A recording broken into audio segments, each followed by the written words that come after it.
Pardon me while I burst into flames. Don't ever be the same. All right. Thank you, Rock Fan. Let's go. Woohoo!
I'm your host, sabrinasalvati.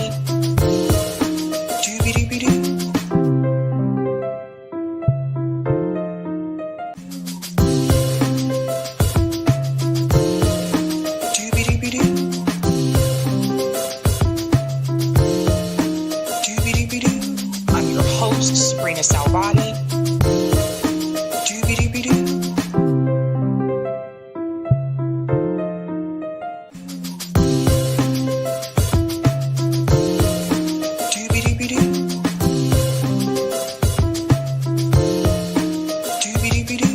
I'm your host, sabrinasalvati.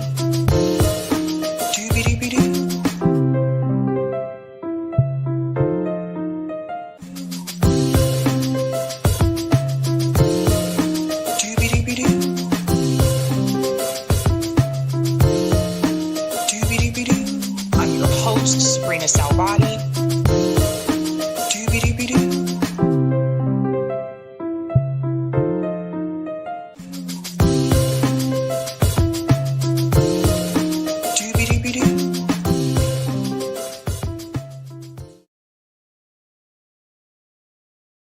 All right. Happy Tuesday, ladies and gentlemen. Welcome to Sabby Sabs Podcast. I'm your host, Sabrina Salvati. If you're new, I want to let you know that Sabby Sabs Podcast is a part of Revolutionary Blackout Network. You can catch me there on Thursdays for the Sabby and JB show, and you can catch me here on Tuesday, Thursday, and Sunday. What is up, guys? It has been quite a minute. We have some interesting things to discuss tonight.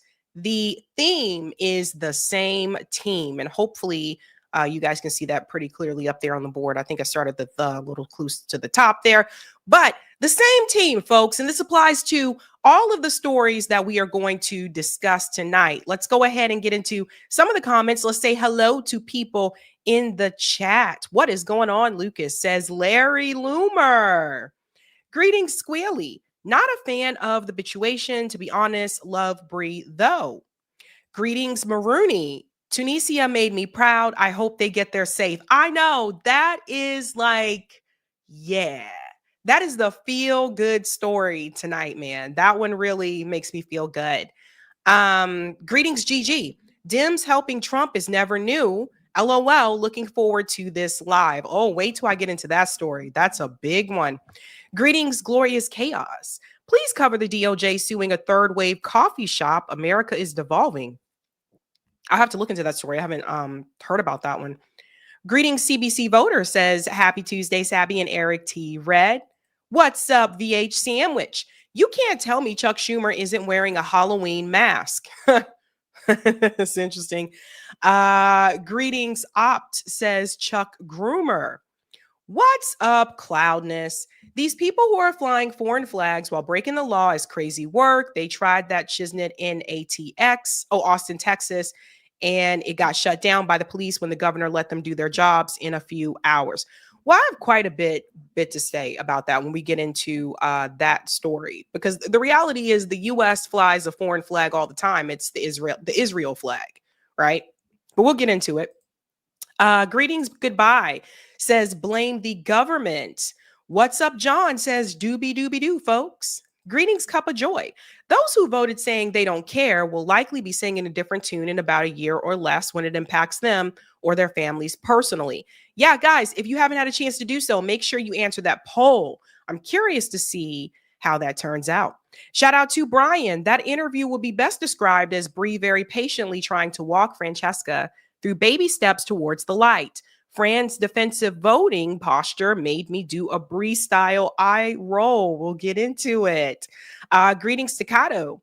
Definitely not a Francesca fan at all. Brie is the queen of olive branches on the real left. We're going to talk about that too, right? Like that whole unity piece there, and Brie trying to find a way to unite the left, right?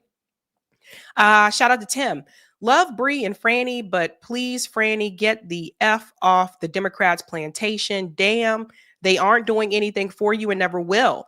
That's by design. Tear down the duopoly and stop playing games. Shout out to Lorez. Hi, Sabby, Eric, Corey, and RB and fam. Voted support fully. The rocks and bricks were conveniently close to the protests. For show. There are agent provocateurs here in LA. Hope National Guard join protests like in Tennessee. Shout out to Hannah, said I fully support. Darius, what's up, my friend? I care, but the girls are doing too many photo ops for me. Oh, interesting. Like the girls are taking those flags fresh out of the packaging and posing. Interesting. Greetings, Randy says, good evening, Sabby, and all my comrades. Let's get these protests spread nationwide. Is revolution making dictatorship of the proletariat establishing time? Shout out to Doug, says, hey. Shout out to, of course, Eric in the back doing the damn thing, says, here we go. Greetings, Strawberry Cake says, hey, girl, Francesca, who? Albanese? No, Francesca Fiorentini. She's on the thumbnail. We'll get into it. Greetings, Am. Hello, peace be upon you. I am your sister from Gaza. My children are crying from hunger. I don't know, and I don't see the rest of this message. That's a message from X. I can't see. I don't know if she was still writing or not. I am so. Again, I'm just so sorry to hear it. I really am. I don't know what else she was going to say, because she said, I don't know. And I don't see the other part there. Oh, Am, if you can still see this, because I don't know if you can still see it or not, but if you can still see this, please, if you wanted to finish your message, please do so. Again, so sorry to hear that, but I'm not surprised. Not surprised at all. And we want to give a shout out to Casey. Casey says, Gaza, love, solidarity, fire. Thank you. Thank you so much. Tonight's theme is the same team, ladies and gentlemen. Yes, we are dealing with the same team. They are not opposing teams. And I'll explain that when we get into these stories. First and foremost, I do want to give a shout out to everyone who is a Sabby patron. Thank you guys so much for your support. Really do appreciate you, fam. If you're interested in being a Sabby patron, I have 5 categories: Ultimate, Sabinators, Sabinator Gators. There's also Sabsters. Don't forget about Sabbies as well. What up? What up? What's up? And of course, we have members. A little bit of Martin there for you. A little bit of Martin there. Had to do it. Had to do it. Thank you guys. Thank you so much.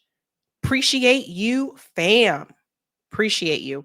I don't know. I hope, I don't know. I don't know if she can still see this or not. Is Am in the chat? I don't know.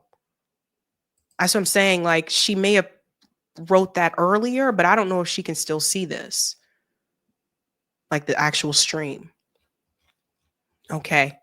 Maybe we'll hear from her later. Yeah, I know it was from Twitter X, but the X comments show up here in StreamYard as well. So I don't know. I don't know what happened. All right, guys. Let's continue on, shall we?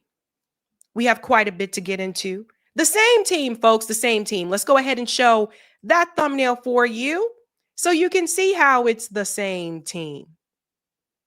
I thought about saying the same song. There was a song back in the day by Digital Underground. I don't know if everyone's familiar with that group, but Tupac was a part of Digital Underground before he was solo, right? And they had this song called The Same Song. All around the world, same song. I thought about making that the theme, but I said we're going to go with the same team. Tonight, we are discussing Brianna Joy Gray and Francesca unite the left. And we have to talk about this. Again, Brianna Joy Gray here is trying to unite, like bring people together. And to be honest, if there's someone to do it, it would be her. Like I'm just keeping it real, right? So we're going to get into that conversation there about, they're talking about third parties. They're talking about, the Democratic Party. We'll get into all of that and also organizing. We're also going to discuss, this is a big one that was sent to me, and I don't think a lot of people know about it. You see that picture there of Chuck Schumer, Senate Democrats secretly helping Trump's big, beautiful bill. I'm going to explain to you tonight how they could stop it, but they're choosing not to. Oh, yes, we're going to get into all of it. We're also discussing Marines. They are on their way to Los Angeles. 700 Marines. There's a picture there of Gavin Newsom. He is responding to what is happening in LA. He's responding to the National Guard coming in. I'm going to explain to you how this is political more than anything, and how this does involve, like, it's the same team. And I'm going to tell you how both parties are benefiting from this, what's happening in LA right now at this moment. We're also going to discuss, oh my God, I've never talked about this woman before on the show, but we got to do it. I've seen so much that I have to break down. Laura Loomer exposed. Laura Loomer, she's a conservative pundit out there. She's very pro-Israel. This isn't just about her pro-Israel position. This is about her totally changing her tune when it comes to privacy, when it comes to free speech. The moment that Biden and Kamala were no longer in the White House, now that these things happen under Trump, she's making excuses for it. But I'm going to explain to you why she's doing that. Some of these people are very suspect, guys, and we got to pay close attention. And last but not least, a really good feel-good story. And this really made me happy to see. Tunisia heads to Gaza. Yes, fam. We're going to get into that story as well. 1 second.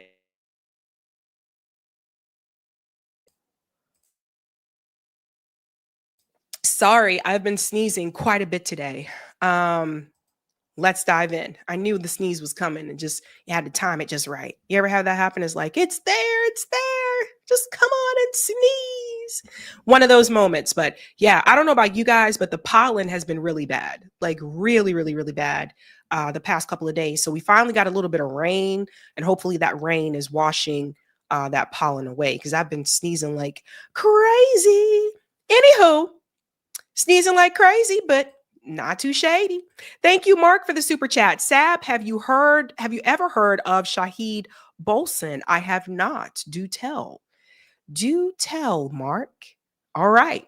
If you haven't done so, folks, smash the like button. If you're new, don't forget to like, sub, and share like a Care Bear. The theme is the same team. And we're going to go ahead and get started with the first story. So, yeah, I'm just going to go ahead and dive right into this one. There's so much to say. I cannot put this as a second, third, fourth, or the last story. We have to start with this one. We have an update of the protest, the anti-ICE protests in Los Angeles, a response from Gavin Newsom and Donald Trump. And I want to explain to you how what is happening in LA is political, more political than anything. And I'll break that down for you and explain to you how it's the same team, and they're actually bouncing off of each other and helping each other. Well, things got even crazier in Los Angeles just last night. Of course, police presence has escalated. Donald Trump, we talked about this, he brought in the National Guard. At the same time, now there is a call to bring in 700 Marines. And I told you guys before that that is a big no-no, right? To bring in the military to push back against the people. Like it's a big no. Like it's not something that is well received. And it also, and this has already been happening, but it also is going to give the public a more negative opinion about the US military, right? So again, all of these things are at play. We are going to start with this clip here from Fox News. This is Pam Bondi responding to what's happening in LA. Let's get into it. Protect law enforcement and the people in LA. Sean, what we're going to do is we are going to enforce the law regardless of what they do. Look at it out there. It looks like a third world country, and it's not. It's the United States of America. We are not standing for it. Donald Trump won't stand for it. And something else tonight, look at all those great men and women in the LAPD. We are going to protect them. If they will not protect them and prosecute people that abuse the LAPD in terms during a civil unrest under 18 U.S.C. 231, we can prosecute federally people who assault state law enforcement officers with a maximum of 5 years in prison, and we are going to do it. We are going to prosecute them federally. If California won't protect their law enforcement, we will protect the LAPD and the sheriff's office out there. Not only that, we have 9 open cases right now and more to come on assaulting federal officers. The Molotov cocktail cases that you've seen, we've charged 1, more to come, 3 outstanding.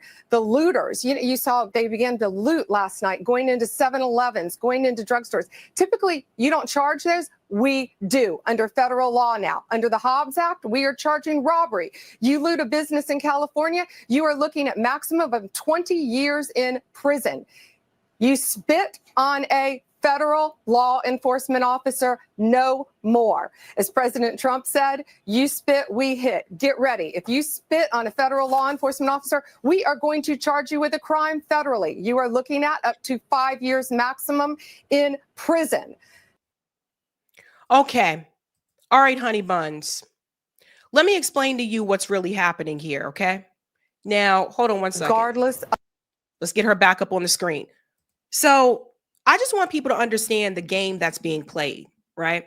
So as Pam Bondi representing the Trump administration, the Republican Party, it is their job to convince their supporters, to convince them that they are being tough on crime and they're going after the baddies. So, of course, saying things like, we're going to give you 20-year sentence if you're looting, like that type of thing. This is all an act, right? This is the same woman that told you that, oh yeah, we're going to pull out the list of the Epstein file. And you know how that went, right? So that's the game that the Republican Party is playing.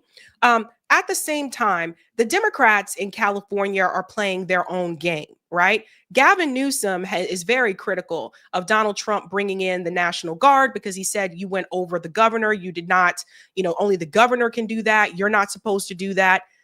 But at the same time, there is something that Gavin Newsom can do, and he's choosing not to do it.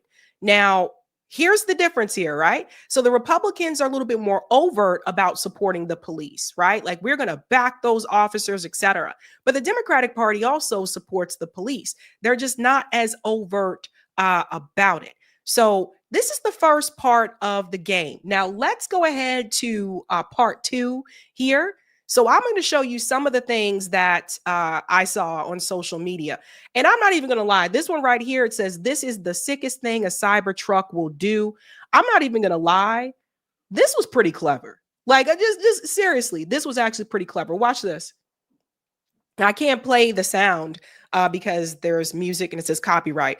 So I don't even know who owns the cyber truck or whatever. I do not know. But I just thought to myself, like, damn, that's pretty clever there because that's, one of the cyber trucks, et cetera. It's a big FU, obviously, to the Trump administration. Now, I want to pause and say something here. It's very important that people do know that the media is going to run with the narrative that helps said party. So right-wing media is going to run with a narrative that's going to help the Republican Party. Liberal media is going to run with a narrative that helps the Democratic Party. But what I have noticed when it comes to some of the videos that are being shown on corporate media, what they're not showing you is that from what I saw and talking to people who live there and were there, what I saw is that a lot of the escalation was started by the police. And a lot of times people, they don't see this, they don't capture this. Guys, this was going on back even in the 60s, right? There was the trial of the Chicago 7. And why were they on trial, right? Because during the DNC National Convention, there were protests outside of that convention. And there were people who were arrested. And they said, the courts and of course, law enforcement said that the protesters started the escalation. They started the fight and the physicality, right? But what the evidence later showed was that it was the police who started that escalation. So keep that in mind when you do see these videos. And it's really interesting to me because when we go back to the George Floyd protests, this was another thing that I had pointed out to people as well. For those of us who did participate in those George Floyd protests, there were a number of cases where the protests were actually peaceful, but the media did not show you the peaceful protests for the most part. They showed you the ones where there was some type of violent activity. That is on purpose. And from what I've heard, talking to people who are there, most of the protests have been peaceful, but they're showing you the ones that have had altercations. So that's important for people to understand. For example, when you see these videos here of people looting,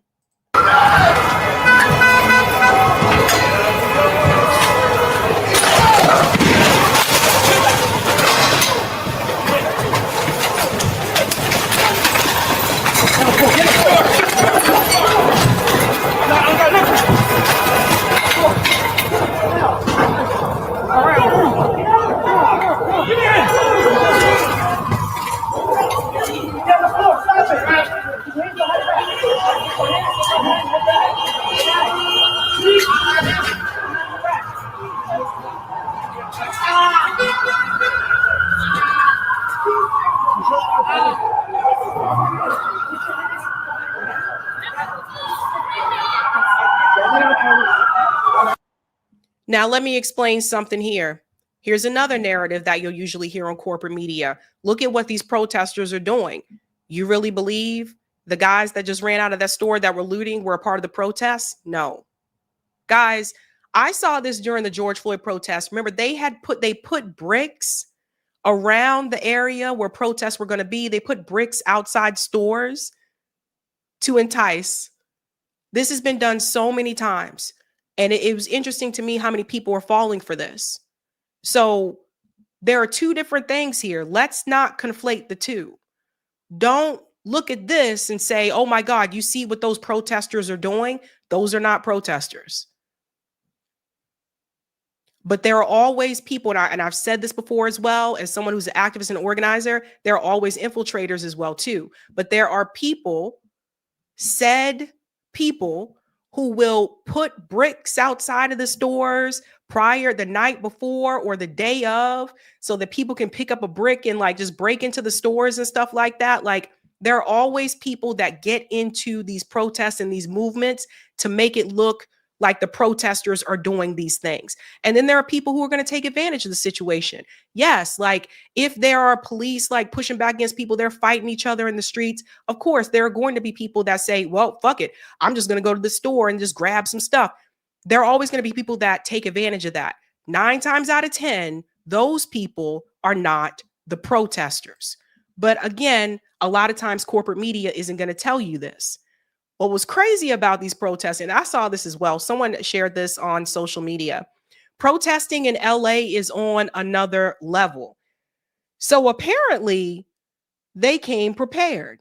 First time in my life seeing hot dogs sold on the 101. I had to mute it because of the Yeah, so they had hot dogs on the freeway. And I think in California they refer to the interstate as the like the 101 or the 303. It's I think that's just a Cali thing cuz like on the East Coast we don't do that. We're just like I-95. But that was interesting that they were selling hot dogs out there. I guess they say, "Hey, people got to eat too." That type of thing. Now, here's another thing that a lot of them are not talking about. Put the protesters aside for just a second. Why are journalists being attacked? There were a number of videos that I saw where people who were just reporters who are doing their job, not someone who just went out there with their cell phone. I'm talking about actual reporters who were doing their job that were hit by the police. And here's one example I want to show you. LAPD shoots reporter live on air. See cop deliberately targeting a journalist. Now, she was hit with one of those rubber bullets. And she works for, it says here, 9 News. So again, this is not someone who just showed up with their cell phone. This is a legit, like, reporter. This is her job. Watch this. Heart of LA. Pause right here. We're going to stop right here. And you can imagine the rest. See this gentleman, this cop over here? See where the smoke is? He looked right at her and shot towards her. Journalists, obvious journalists standing right there in front of the camera. Now, why am I mentioning this? Doesn't this sound familiar? Doesn't this look familiar? Who else purposefully will attack journalists or even kill journalists? Israel. The IDF has done this to journalists that were in Gaza, and then eventually they stopped letting journalists come in. Why is that important? Who do you think the LAPD gets their training from? The IDF. Who do you think the NYPD gets their training from? The IDF. You see how some of the same practices that are used in the Middle East from the IDF are used here in the United States? Why aren't they telling you about this? Why isn't corporate media, all of them talking about the protests? Why aren't they calling out police officer who looked right at this woman? We'll go back here. I'll show you. Keep your eye on the left part of the screen. Right there, you can see, looked right at her. Right at her. There he is right there and aimed right at her. She's not a protester. She's not attacking anybody. She's a reporter doing her job. Same tactics, fam. And then we'll go into this clip here. So again, what has been announced now is that 700 Marines are being sent to LA, I guess, to try to combat whatever all of this is. And another thing I want to say is, despite what people may believe, if you talk to people in LA, what you're seeing on video, all of these different like altercations, is not happening in the majority of LA. The majority of LA is not experiencing any of this at all. But the media wants you to believe it is. Watch this. More than 700 U.S. Marines. More than 700 U.S. Marines have been mobilized to respond to protests in Los Angeles, some of which turned violent over the weekend. One county official called last night, quote, probably one of the most volatile nights in the city's recent history.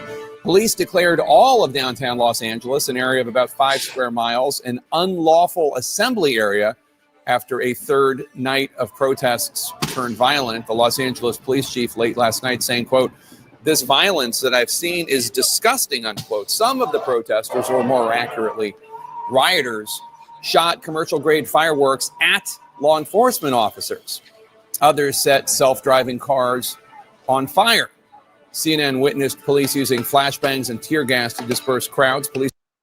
Now, again, from what I have been told, talking to people in LA who were there, they said that it was the police who escalated first. They said the police attacked first. And like I said before, oftentimes on corporate media, you don't get that perspective.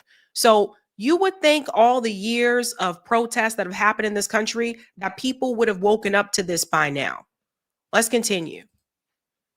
arrested 27 people just yesterday alone. All of this started on Friday. That's when Immigrations and Customs Enforcement, or ICE, conducted workplace raids in LA. The Department of Homeland Security said operations in LA last week resulted in the arrest of 118 undocumented immigrants, including 5 gang members and others with prior criminal histories of drug trafficking, assault, cruelty to children, domestic violence, robbery, and alien smuggling. The roots of this aggressive ICE activity last week may have been seen last month when top Trump aide Stephen Miller, sources tell CNN, demanded that immigration agents ramp up deportation efforts and seek to arrest 3,000 undocumented immigrants a day. 3,000, that's triple the number of daily arrests from the early days of Trump's term. In response to the ICE action in LA on Friday, some protesters began gathering outside the Metropolitan Detention Center.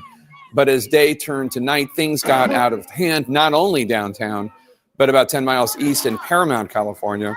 Now, law enforcement says that protesters moved in on them and officers used flashbangs to disperse the crowd.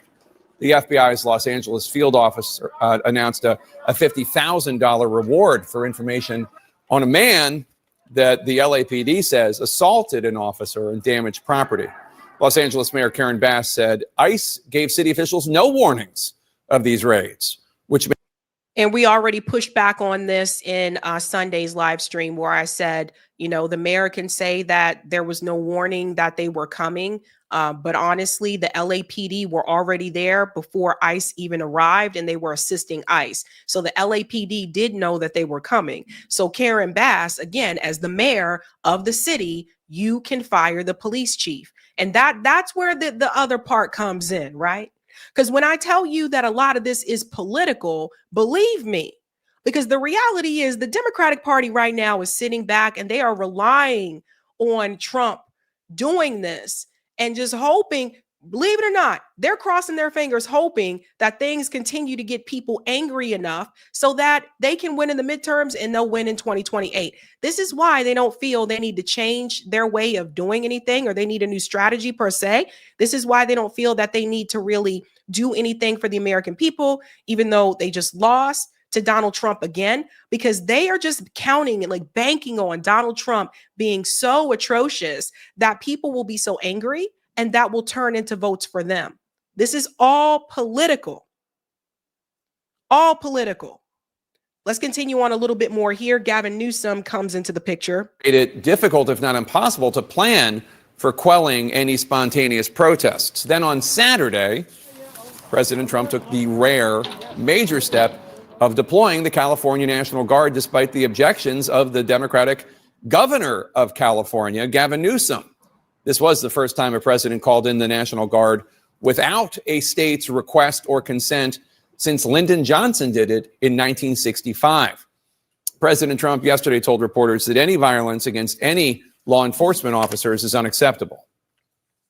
I have a little statement. They say, they spit, we hit. And I told them, nobody's going to spit on our police officers. Nobody's going to spit on our military, which they do as a common thing. Trump offended there by the notion of spitting on police officers or military while protesting immigration enforcement. He says that's not okay. We would be remiss if we did not point out that it was just 4 months ago that the very same president pardoned a different group for beating police officers while storming the U.S. Capitol to object to the 2020 election results. You will never hear Trump or top deputy Stephen Miller call that attack on January 6, 2021 an insurrection, but Stephen Miller did use that term to describe the protests in Los Angeles, calling it, quote, an insurrection against the laws and sovereignty of the United States. There are quite a few, shall we call them, evolving positions taken by Democrats and Republicans since a year ago, when some Democrats were urging President Biden to federalize the National Guard in Texas to stop that state's Republican governor's anti-immigration, illegal immigration efforts. We skipped ahead here because I just wanted to get to this poll right here. Trump's deportation program. Look at this, guys. 55% U.S. adults like Trump's goals. 56% dislike Trump's approach. So what this poll tells you is that more than half like the goal that he has with deportation, but also more than half dislike his approach. Why is that important? Because when I tell you it's the same team, this is the perfect example. And what Jake Tapper was talking about there is like, oh, well, they feel like it's an insurrection in LA, but it wasn't on January 6th because it's all political. And a lot of what you're seeing right now is theater, right? So what do I mean when I say it's the same team? So first of all, get it out of your head that these are two different teams. They're not. Democrats and Republicans are not two different teams. They're on the same team. The same team. The poll is basically showing you that the majority of Americans agree with Trump's policy when it comes to deportation, but they don't like his approach. When I show you this graph, when I show you the votes, and I show you the graph of ICE funding, you're going to find that when you compare the Republican and Democratic Party together, even on this immigration issue, you're going to see they're closer than what you would think. And when I look at these protests, and I've said it before, you know, it's interesting to me. Everybody wants to get out in the streets and protest against this now. But when you look at the numbers, Barack Obama deported more people than Donald Trump. Joe Biden deported more people than Donald Trump, although it is still Trump's first year and his second term. No protests. There were no protests when Biden was president and Haitians were being whipped at the border. Now, I covered that. And I noticed a lot of people who say they're lefty didn't cover that story. Why? Where were all those protests then? This is how you know it's political. Because here's the thing. If you're against ICE and you don't want them deporting people, then why weren't there protests when it was happening under Biden and when it was happening under Obama? We'll get into that more. Here's a guy here who says he's a former Marine, and he explains why he's there. Arrow, you were saying you were a U.S. Marine? I'm a Marine, proud to serve, baby. How long did you serve? 2005. What do you have to say about the President Trump sending It's National not Guard? right, bro. You know what I mean? This country and this state runs with immigrants. You know what I mean? Yeah. I'm a son of parents that came from Mexico. You know what I mean? It's not right. It's not right. You could take the criminals away. You want to take hardworking people for, man. That's not cool. Not cool, bro. So that's someone who is a former soldier in the U.S., right? Former soldier. And we'll get to the flag thing in a minute. So Gavin Newsom decides to respond. Here comes more politics. What would be your message to him right now this evening? Stand back, rescind this absurd, illegal, and immoral order. Let our military go home. The absurdity of threatening the people of the United States of America with their own military, our proud military, these remarkable men and women in uniform that do heroic work. Really proud of our Marines. I feel for them right now. I feel for our National Guard to be there in the fact that we had to send the PD, our local PD, to protect our own National Guard because they're being used as pawns. Mr. President, show some decency. Show some humanity. More importantly, act like the commander-in-chief. If you want to be president, you might as well play the part as president. At least fake it. Do the right thing. Stand back, and we'll clean up your mess. Notice how he said, at least fake it. So here's the thing, folks, okay? So when it comes to the National Guard, because Donald Trump is the one who made the order to send them in, he would have to be the one to rescind the National Guard, to tell them to come, okay, you got to come back out. However, when it comes to the LAPD, that is the responsibility of Karen Bass and Gavin Newsom. Why is that important? Since California is a sanctuary state, LA is a sanctuary city, The LAPD, the police force, is not allowed to intervene to help ICE in deportations. So what the LAPD is doing right now is unlawful.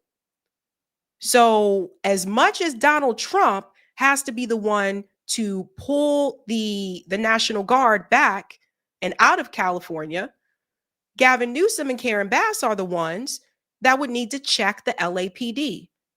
And they're not doing that.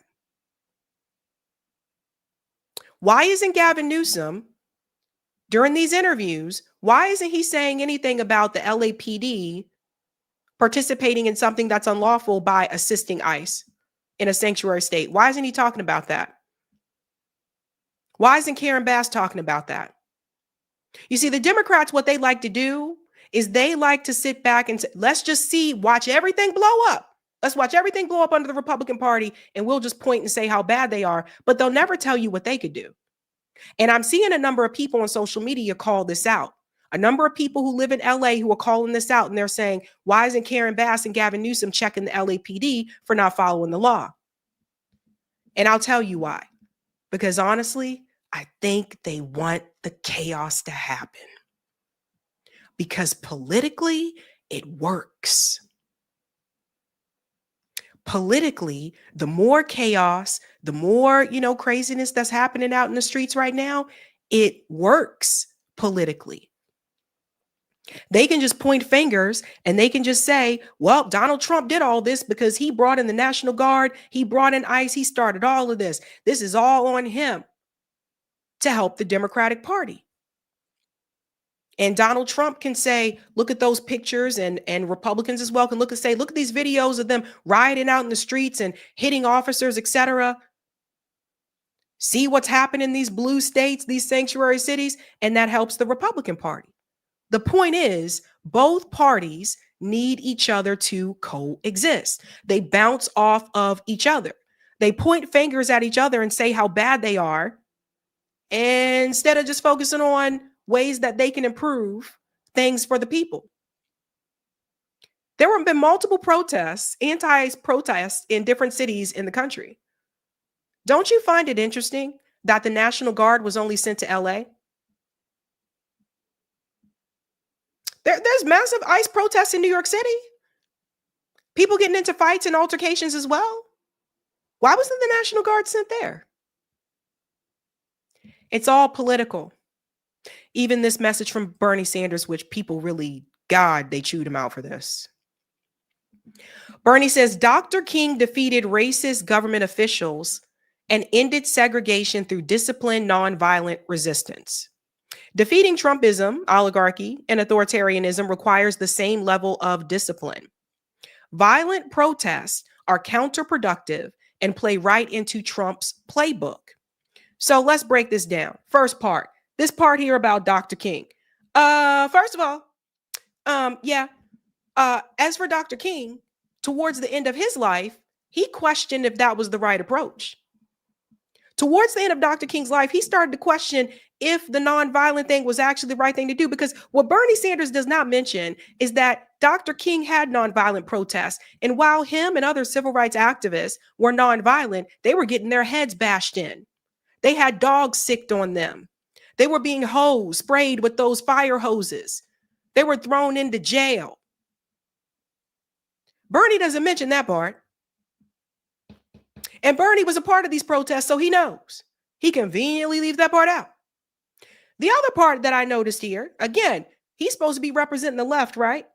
The other part I noticed here, he goes into defeating Trumpism, oligarchy, authoritarianism, yada, yada, yada. He doesn't say anything about the police. I wonder why. It's all political. So this is Bernie's coming in here. Like I said, people are chewing him up in the comments. Bernie is coming in here saying, no, don't do this. This is playing right into Donald Trump's hands. Why isn't Bernie calling out the LAPD? Why isn't he calling that out? He's supposed to be the left. You're supposed to be the left. My response was, say what? Professor Zinkus, why aren't you calling out the violent and brutal LAPD, Bernie? They trampled a protester with horses. beat the living hell out of other protesters and shot them with rubber bullets. They even shot a reporter in the leg on purpose. It's all on video. Would you like me to send it to you?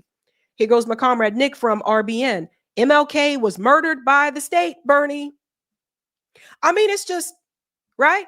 Again, all political, folks. All political. In fact, when we go here, Nico brings up such a really good point. Everyone pay attention. It is obvious that LA was specifically targeted by the Trump administration and the right-wing media acolytes for one purpose and one purpose only: to stoke and provoke violence to gain support for their dystopian Palantir information gathering initiative. And yeah, man. He points out something here. This is what I was saying. Pay attention. You got to understand, this is how we know that this operation was carried out on purpose in Los Angeles, was targeted. And it was targeted to get support for Palantir's sinister, dystopian, information gathering AI, because there were protests in San Diego. And I'm sure the majority of y'all didn't hear about them, did you? There were also protests in Chicago this past weekend. There were also protests, smaller protests, in Houston. All of these protests happened within 7 days of each other. And yet the only one we saw being discussed nonstop by this administration and by the news is the one that happened in LA. The one in LA. Everybody see it now, right? So again, the idea is to provoke the people, then make it look like the people are incredibly violent. Thus, we need to increase the police state. Thus, we need to increase surveillance. Let's get more data on people and track people and watch people. But this happens under both parties. Don't forget, surveillance increased under the Obama administration as well. Both of them like to spy on us. Both of them. And now a number of people are sitting back now and they're wondering, well, if we had Kamala, this would have never happened. We would not be deporting people. You sure about that? A reminder of how Kamala Harris decided to discuss the border. Don't forget, she ran to the right on immigration. You're doing this compromise bill. It does call for $650 million that was earmarked under Trump to actually still go to build the wall. I'm not afraid of good ideas where they occur. So you don't think it's stupid anymore? I think what he did and how he did it did not make much sense, because he actually didn't do much of anything. I just talked about that wall, right? We just talked about it. He didn't actually do much of anything. But you do want to build some wall. I want to strengthen our border. Don't forget that. Don't forget, when it came to immigration, she ran to the right on immigration. And now all of a sudden, Democrats want you to forget that that didn't happen. It did happen. And there's a reason for that. Now, she may not have operated in the exact manner that Donald Trump did, right? She probably wouldn't have sent in the National Guard, like that type of thing. But she still would have participated in deportations just like Biden did, just like Obama did, which I'm tired of people sweeping that under the rug. They're all on the same team. Now, somebody sent this to me. Shout out to Tim Black for this one, because he said something in this clip that everybody needs to think about. Think about this for a second. You could have got rid of ICE if you really wanted to. Biden was president for 4 years. Why didn't y'all work on getting rid of ICE?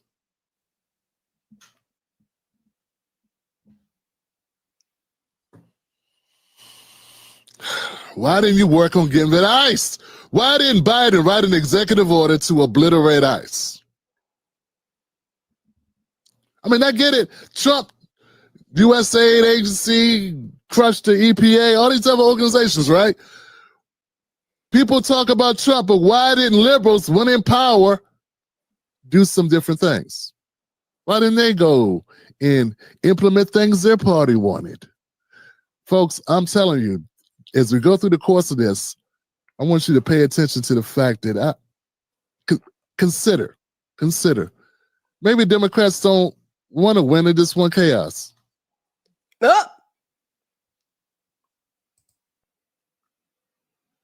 I mean, you can complain every day about the room being dirty. You can complain every day about the kids on the screens. Or you could just take the screens. Maybe you like complaining. Maybe it's become a feature, not a bug. I'm just saying. Maybe it's because they're on the same team.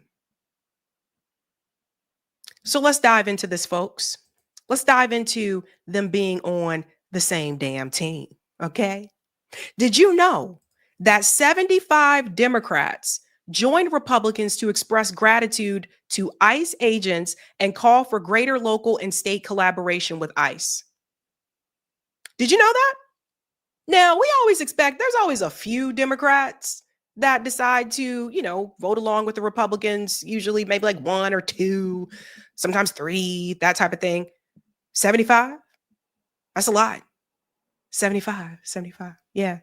75 of them. It's all political. This is a show. They're on the same team. Here's another one. I want you to look at ICE funding. I want you to see how ICE funding has been bipartisan. Actually, let me pop out because it's bigger this way. Check this out. The red is Donald Trump's budget. The blue is Biden's budget. So let's just look at this for a second, folks, okay? 2016, let's start 2018. You'll see Trump 7.5 billion, 8.1, 8.5, 8.4, 8.4. We get into the Biden administration of 2022. 8.9, 9.1 billion, 9.9 billion, 10 billion. Why are the Democrats giving more money to ICE if they don't want ICE to come and deport people? Both parties boosting and increasing funding to ICE. Maybe they're on the same team. The Boston Celtics. I know we lost. I get it. Boston Celtics, for example, they're a team. The Boston Celtics is opposition to the LA Lakers. They're opposition to the Knicks. They're opposition to any other team that they're playing on that court at that time. Any other team. The Democratic Party, the Republican Party, they're not two different teams. They're the same team. So if you're the Celtics, you have your starters that are on the court, and you got the people that got to sit on the bench. Just is what it is. You also have cheerleaders cheering you on. When we compare this to Dems and Republicans, they're not true opposition because the cheerleaders are the voters. The cheerleaders are the voters, and they're out there, rah, rah, rah, rah.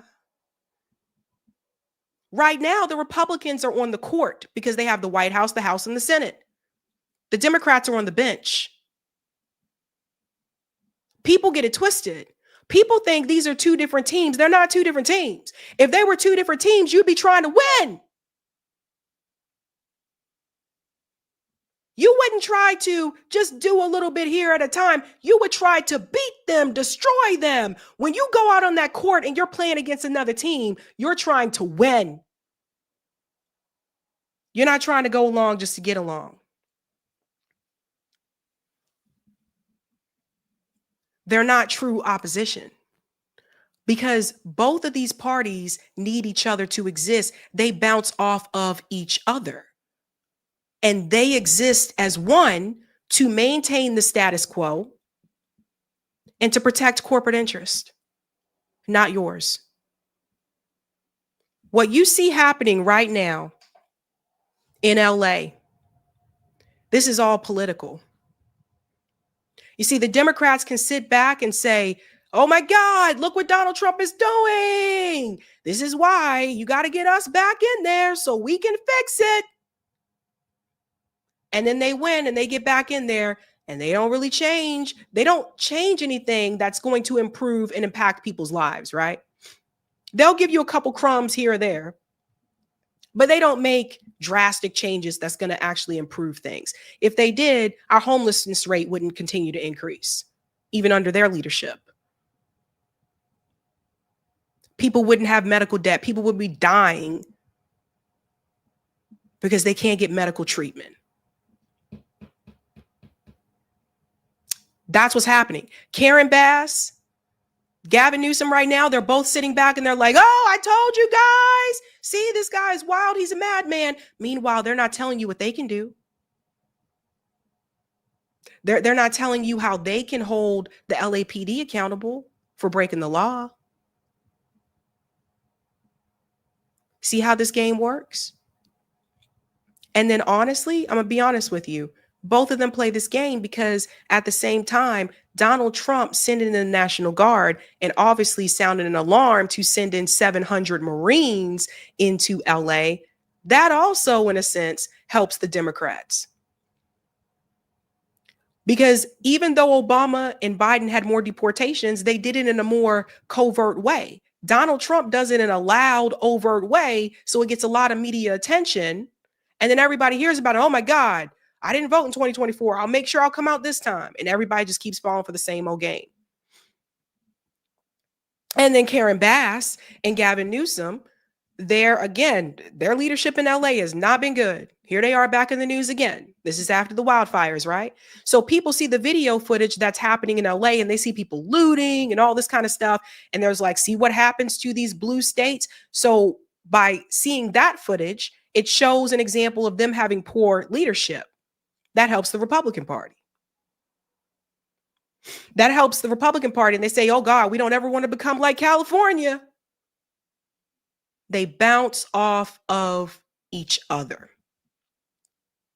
They need each other to coexist. And like I said, as long as that continues, things aren't going to drastically improve. This is the part that I think some people don't want to hear. They are there to protect corporate interest. And by them being on the same team, they keep you in this duopoly, so-called duopoly. They keep you right there. Why do you think both of them are against third parties? This is the whole point. It's all a game and it's theater. So what I hope is that I hope that people don't fall for it. I feel like a lot of people are falling for this. And once again, everyone's attention is turned to this thing instead of what was happening over here. It's always something new and crazy going on in the US. So it's a game. It's the same team. Because if they were actually on two different teams, the Democrats will be trying to do everything they can to destroy the Republicans. They're not. They're not the Celtics. They're not the Knicks. They're not the Pacers. They're on the same team as the Republican Party. The only difference is right now they're sitting on the bench. Let's get to some of the comments, ladies and gentlemen. Oh, one more here. Sorry. She brought up a really good point. This is Madeline Pendleton, born and raised Californian here. Let me remind you what's happening in LA is happening under Democrats, no matter how much Gavin Newsom and Karen Bass try to say otherwise. LAPD is not supposed to cooperate with ICE, yet they are cooperating and violently mulling protesters. What did I tell you?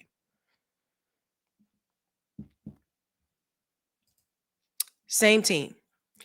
Let's go to some of the comments. Ladies and gentlemen. Hey. Thank you, Ace. Sabby, it's not just Tunisia. People from all over the world, Morocco, Cote d'Ivoire, Spain, Algeria, they're heading to Egypt to take food to Gaza. All right, Ace play. Thank you, Marlon. Everything about the riots, protests, and the National Guard being sent in, like we are going to war with the general public, is premeditated propaganda. Bingo. Thank you, Courtney. Yo, they did the same thing in Georgia with the GF protests, setting up bricks in front of bus stops in Buckhead. I was there. Dan says they want it to get violent. Yes, they do. Thank you, Roger. If Dems are banking on that, then Black people sit on the couch harder after voting initiatives. Thanks, Ronald. I think Ibrahim Traore should be very careful now that everyone's attention is on LA. We may have forgotten about Burkina Faso, but you can bet Western governments have not. That's a good point there, Ronald. Thank you, Raphael. Gavin Newsom interviews a lot of peeps on the right. Yeah, apparently he has like a podcast now. Thank you, Mark. Sabby, Malcolm X said it was criminal to prevent a man from defending himself. Yes, he did. Thank you, Jay.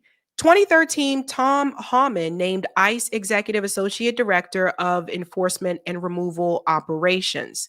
2015, Hahman was awarded the Presidential Rank Award as a Distinguished Executive, both under Obama, same team indeed. Eartha, they both take money from the same billionaires.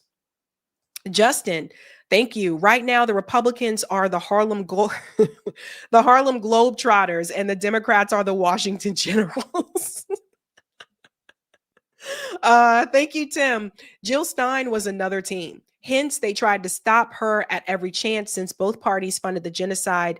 Never forget that. Fuck the duopoly. That's right. Thanks, Marlon. APAC pays all of them, and they have something besides genocide to headline the mainstream news. What happened to the people on that boat? Yeah, I covered that. You're going to hear a little bit about that tonight when we get into Tunisia. Thank you, Covert. R plus D equals two cheeks of the same backside. Thank you, Katarina. Going to use clips from this to educate people about duopoly theater. Thank you, Sabs. Oh, you are welcome. Thanks, Daniel. We need to create a third party, a direct democracy party. Politicians can be bought, but not the people. Yeah, direct democracy is a big way to go. Hey, ballot initiatives, buddy. Ballot initiatives. Let's get the comment on Rockfin, and then we'll go to the next story. Thank you, Roger. And we can go to part two, Eric. Tupac, go ahead and rock. Tupac, go ahead and rock. Now I clown around when I hang around with the underground girls used to frown, saying, damn, when I come around, gas me. And when they pass me, they used to diss me, harass me. But now they ask me if they can kiss me, get some fame, people change. Want to live their life high. Same song, can't go wrong.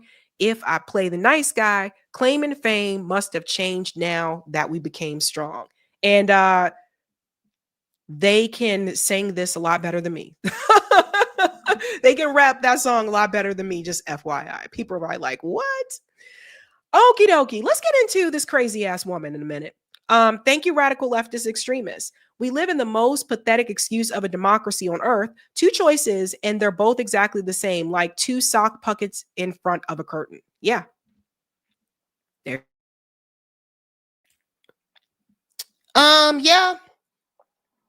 We're going to a crazy woman here. Crazy, but I think paid. If you haven't done so, smash the like. Thank you very much. And let's get into it, folks. Laura Loomer is a conservative commentator. She says she's an investigative journalist, etc. Quite cringe and crazy. And she was one of the people under the Biden administration that was very vocal about privacy, right to privacy, freedom of speech, cheering those things on. After Donald Trump won, and we start to hear about the introduction of Palantir, more pushback against free speech, etc., she all of a sudden seems to be okay with these things happening, right? So pay attention to people like this. She is very much pro-Israel, right? I want you to hear some of the propaganda, and then we're going to hear from Tim Dillon. Tim Dillon exposed something that I think could explain who this person really is. Laura Loomer, here she is talking to the Israel guys. Listen to this. I'm not a Christian. I'm Jewish. But what I find to be strange is that, you would think that given the fact that Israel is the Holy Land, which is important to Jews and Christians, they obviously care about Jesus. So Jesus was a Jew. You would think that a lot of these Christian conservatives or Christian nationalists that are so anti-Israel would rescind their opinions or at least be pro-Israel for the sake of preserving history and preserving Christian history, right? I mean, no. So see, this is a part of the propaganda, right? Okay. So the people who settled there, the settlers, are not the people that are discussed in the Bible. See, I grew up in the church, and I don't know why people keep falling for this one, but I think more people are starting to wake up to this, right? The Bible does not talk about European settlers moving to the Holy Land to claim that land. They're not indigenous to the land. Same thing with Benjamin Netanyahu, who from what I understand is from Philadelphia, right? So a lot of times they'll settle there and they'll change their name, make it sound like they're indigenous to the land, but they're not. And then push the people out of the land who were already there and were indigenous to the land into basically, these concentration camps like Gaza and what you see happening in the West Bank and the apartheid, everything that's happening in Israel. No. People are lying when they say, oh, well, the Bible says that. No, it does not. Let's continue. And this is biblical history. It's not just about the Jews, it's about Christians. And so there's so much hostility from devout Christians, people who call themselves Christian nationalists, towards Israel, which is very strange to me because, I've visited Israel. And when I was visiting Israel, I've been to Israel multiple times. I used to lead trips. And the trips that I would lead were for Christian Zionists. There were more Christians on tours visiting Israel when I would go to Israel than there were Jewish tours. So, of course, Yeah, of course. Yeah, it's very problematic. It's very problematic. And I'll just say this again, Israel was created. And I don't know why people feel like they can just skip over history. But had it not been for the Balfour Doctrine that came from the British government, had it not been for the British government making the decision, Lord Rothschild, to make the decision, let's find a home for them and let's pick right there, right? That land's available. However, the land wasn't available. There were already people living there. And also, from what I understand, reading through history, they were also entertaining Uganda. They were looking at other countries in Africa as well that already had people living there. That land was not empty. It was already, there was already people that resided there. So let's just think about this and connect all the dots, right? And then think about what Zionism actually is, because Zionism in itself is supremacy. And this idea that you have to, right? Like it has to only be those people in that particular area, right? And as much as people mention the Palestinians and we talk about Gaza and stuff a lot on the show, don't forget the report that The Guardian made years ago that Israel was sterilizing Ethiopian Jews against their will. Sterilizing these women, giving them shots and not telling them what it was, that they were actually preventing them from reproducing. So you see, when you see people, and they'll show these pictures on social media, and they'll say, see, look, we have Ethiopians in the IDF too. They live here too. Yeah, they don't tell people that they also sterilize those women. They leave that part out, right? So she's basically trying to make the case that if you're a Christian, you should support what Israel is doing. I make the case that if you're a Christian and you really know the Bible, you would know that what is happening there is not what is said in the Bible. You would know that those are not the people who are indigenous to the land. You would also, I would hope, would be against a genocide of women and children. I would hope, if you're really a Christian, right? I went on Birthright, and there's always a ton of Jews that visit Israel, and they go on Jewish groups, whether it's with their Jewish schools or with college or with Birthright, like I was on my Birthright trip. But a lot of the organized tours are with Christians. So this idea that only Jews care about Israel, or you're somehow Israel first or America last if you care about Israel, everybody who considers themselves to be Jewish or Christian should be concerned about the preservation of Israel if they care about the preservation of biblical history. Biblical history tells us that that was not Israel. There's that. Biblical history doesn't say anything about people coming from these European countries to settle there. Doesn't say anything about that. But what this conversation does tell you is that, once again, and I've said it before, there are a lot of Christian Zionists. Now, some of that has been changing, since like the genocide, but there are a lot of Christian Zionists. And as much as we talk a lot about AIPAC, I think what you need to know is the most money that is coming in, lobby interest group, is called Kufi. That's the Christian one to keep everything with Israel going. And what Laura Loomer will do, and other people like her, is they'll sell you on this. Well, it's biblical. The Bible says it does not say that. And a lot of people, and if you're not religious or you don't read the Bible, you're not going to look that up. Right? So, the Bible's, there's a big book. There's a lot to read. They know you're not going to look into that. So you just take what they say at face value. And they say, well, they said it's biblical, so da-da-da. That's not what it says. But people just go along with it. So that's the case that they make, right?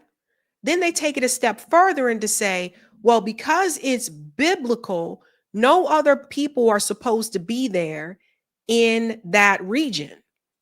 And how far does that go?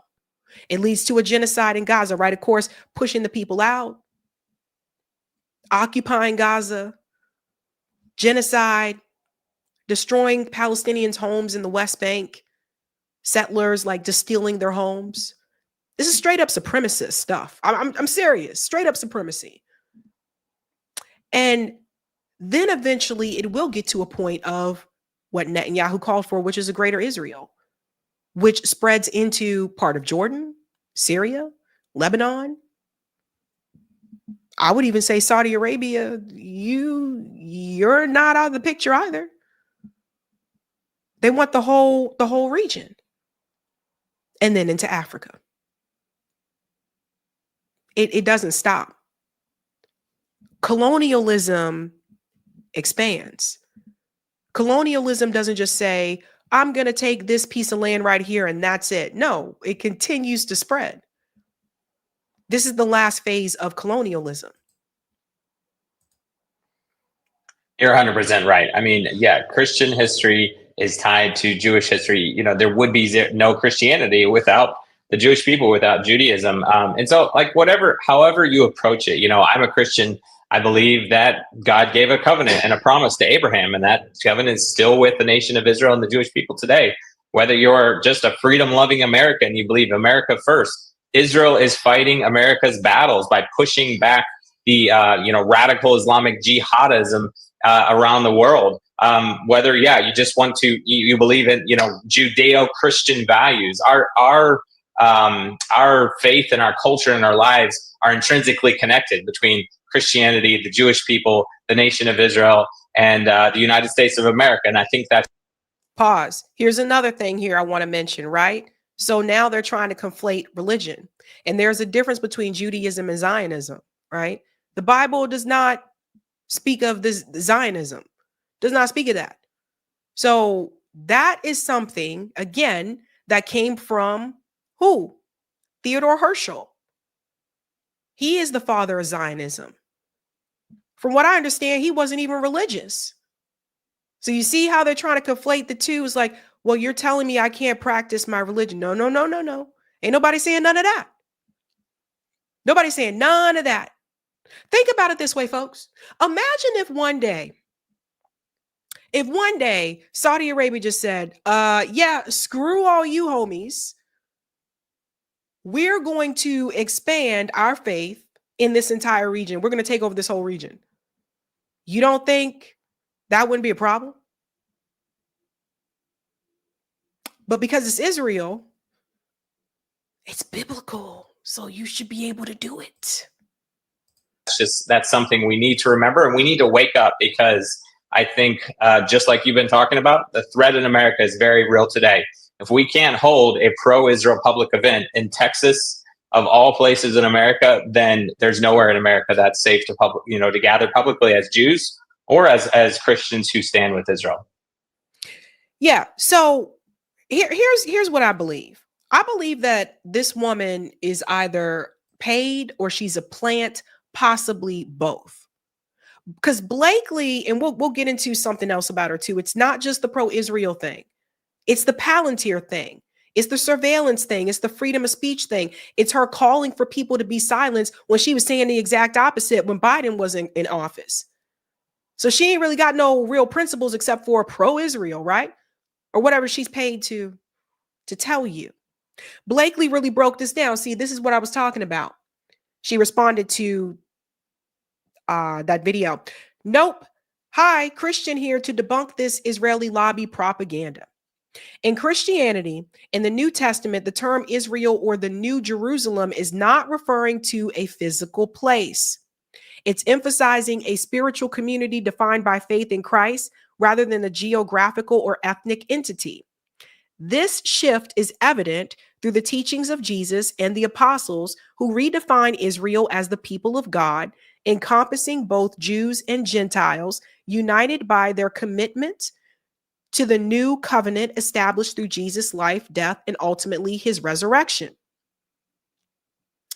The New Testament presents Israel not primarily as land, but as a spiritual reality, a community of believers called to embody God's kingdom. It's like when we say the church is the body of Christ. We're in his hands and feet. It's not literally claiming we're his feet. This is a long-time propaganda campaign by Zionists to fool Christians into supporting the modern nation state of Israel, and Christians need to wake up, educate themselves, and stop supporting this genocide regime. Jesus would never stand for this genocide. Hope that helps. Now repent. See, this is what I was talking about. Now, you may be wondering, well, why is it that there are Christian pastors who are preaching this? Because some of them are Zionists too.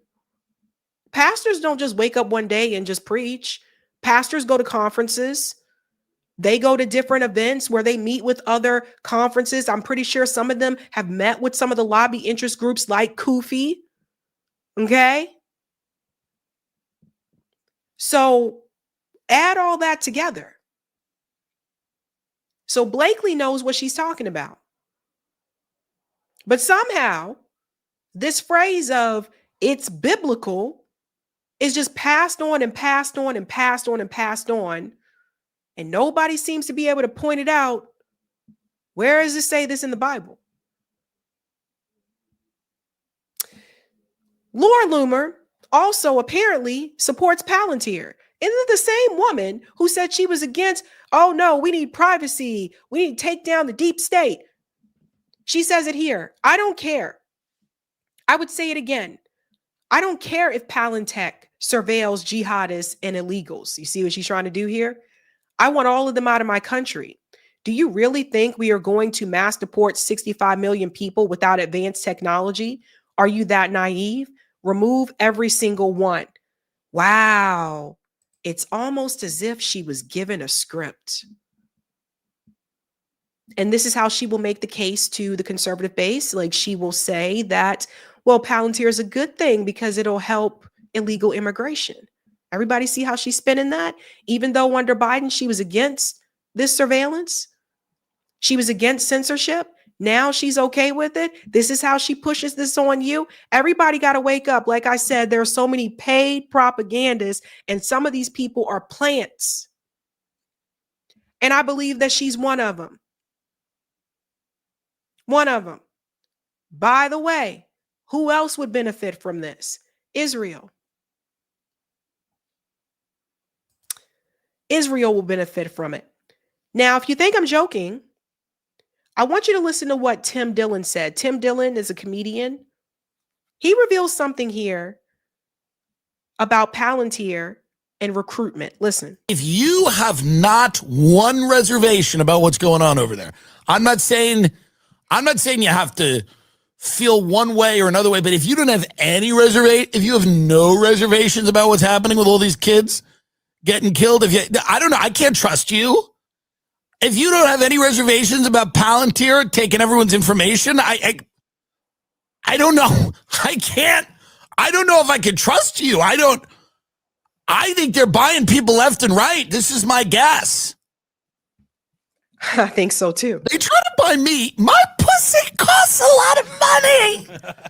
I get invited to these dinners. I don't go. I've been invited to Teal's house multiple times for dinner. I don't go. It's no shade at them or whatever, you know? Everybody hear this?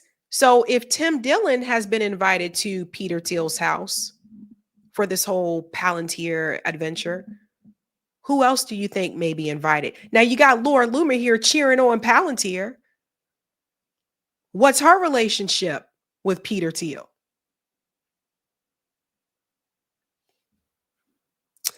Interesting times, folks. The reason I don't go is I remember one dinner, they're like, we'd like to discuss the media.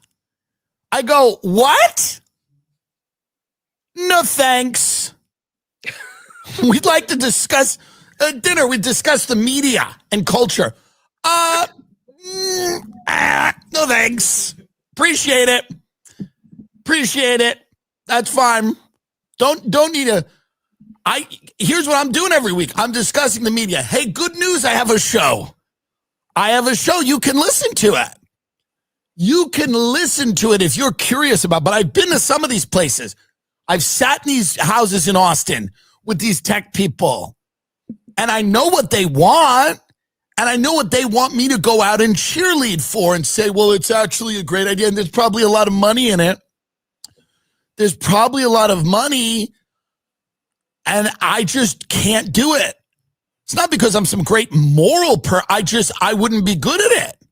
I'd be terrible at coming on here going, well, the good thing about the list. Well, no, if you actually think about the list this way, all my people that listen every week go, what the fuck happened? What the fuck happened to him? So my prediction, and I don't want to name names because I don't know, but my prediction is you're going to see a lot of people over the next 6 months start thinking this list's a great idea. They're going to start telling you how great this is and how it's about terrorism. That's that'll start going, well, it's a terror. Have you heard? It's terrorism. This is going to happen. So that remark there from Tim Dillon, very interesting there, right? And that's what you see people doing right now. Like everything is terrorism now. If you guys know this, everything is terrorism, right? In fact, people are using that word so much now, it is losing its meaning, right? It's losing what it means. What are you talking about? Like, is it really terrorism? It's just like terrorism, like, like that type of thing.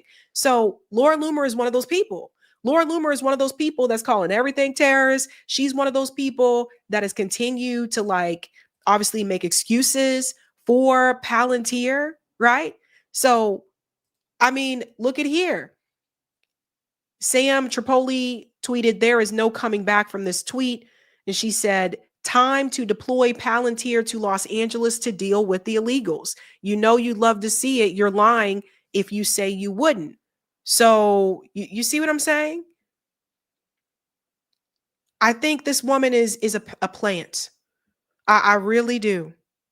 And as one of those people, you can't sit up here and say, I'm calling for free speech and yada, yada. And we're going to, stop privacy invasion. And we don't need those types of things, etc. And the moment that Trump is in office, you are totally fine with your privacy, being invaded. Here she is going after, Code Pink, right? Going after Code Pink and talking about who's married to who in Code Pink. There's no question in my mind that this woman is a big part of it. Here she is going after the Party for Socialism and Liberation, PSL, right? So you see this? Even after they had denounced this multiple times, that The shooter wasn't even a part of the organization anymore, and she's still going after it. That's who she is. So I think if you guys just continue to pay attention and keep your eyes open to certain things, pay attention to the people who said they were so pro free speech and they were against these privacy violations under Biden's administration, and now all of a sudden are making excuses for having it. So this woman is probably paid off too. So Tim Dillon may have said no to Peter Thiel, but I don't know that Laura did. So keep that in mind. The crazy part about all this is that, sadly, both parties support surveillance. It happened under Obama. It's happening under Donald Trump. Like Democrats and Republicans support surveillance. So they're on the same team. Let's go to the comments here, ladies and gentlemen. Miss Ritchie said Loomer has no soul. No soul. Just let your soul glow. Let me go to the super chat. Sorry. Thank you for the super chat, Marlon. The Khazars adopted the Hebrew religion 800 AD. Thank you for the super sticker, Amani. Thank you, Ace Play. Yes, Sabby, they entertained Uganda. Then President Gamal, Al-Nasser of Egypt, said they left black and came back European. He did not take them in. Interesting. Thank you, Amani. There are Palestinian Christians. There are. Thank you, Marlon. The Ethiopian Bible is 833 years older than the Council of Nicaea version that hijacked the religion for Christian consumption and Vatican control. Thank you, Snork. Well, some pastors are hands, some pastors are feet, but many are a-holes. Thank you, Roger. Sabby Masad, she's blowing her cover. Arzella says, your poll should have an option for I respect protest, not violence. There is an option for that. There should be an option that says that you support protest, but not the violence. Yeah, there's an option for that one. Thank you, Yala. It's a sad story the head of Palantir is black. It's a sad story all around. We're going to move on to the next story here, ladies and gentlemen. If you haven't done so, smash that like. Keep us moving on. Keep on moving on. And we're going to get on to a wild, crazy story. You're not going to believe this one. Chuck Schumer has been very vocal about Donald Trump's big, beautiful bill, criticizing it numerous times. But what if I told you that Chuck Schumer and other Senate Democrats can actually stop Donald Trump's big, beautiful bill, but are refusing to do so? Didn't mean to bring Morpheus into this, but it's one of those what if I told you moments. Chuck Schumer went after Donald Trump's big, beautiful bill multiple times. Here's a couple examples. People with this bill, tens of millions who would otherwise qualify for health care benefits, would be mummified in new red tape. Death by 1,000 paper cuts. That's the intention of the Republican bill. And we all know one thing. Donald Trump is just lying about the bill. Lying about the bill. Well, here's the We Are All Going to Die Act. It says nearly 14 million. It's 16 million, getting closer to 16 million, according to CBO's numbers, we've been told. 11 million people cut off from affordable food, tax cuts for billionaires. We're all going to die, Bill. And that shows the callousness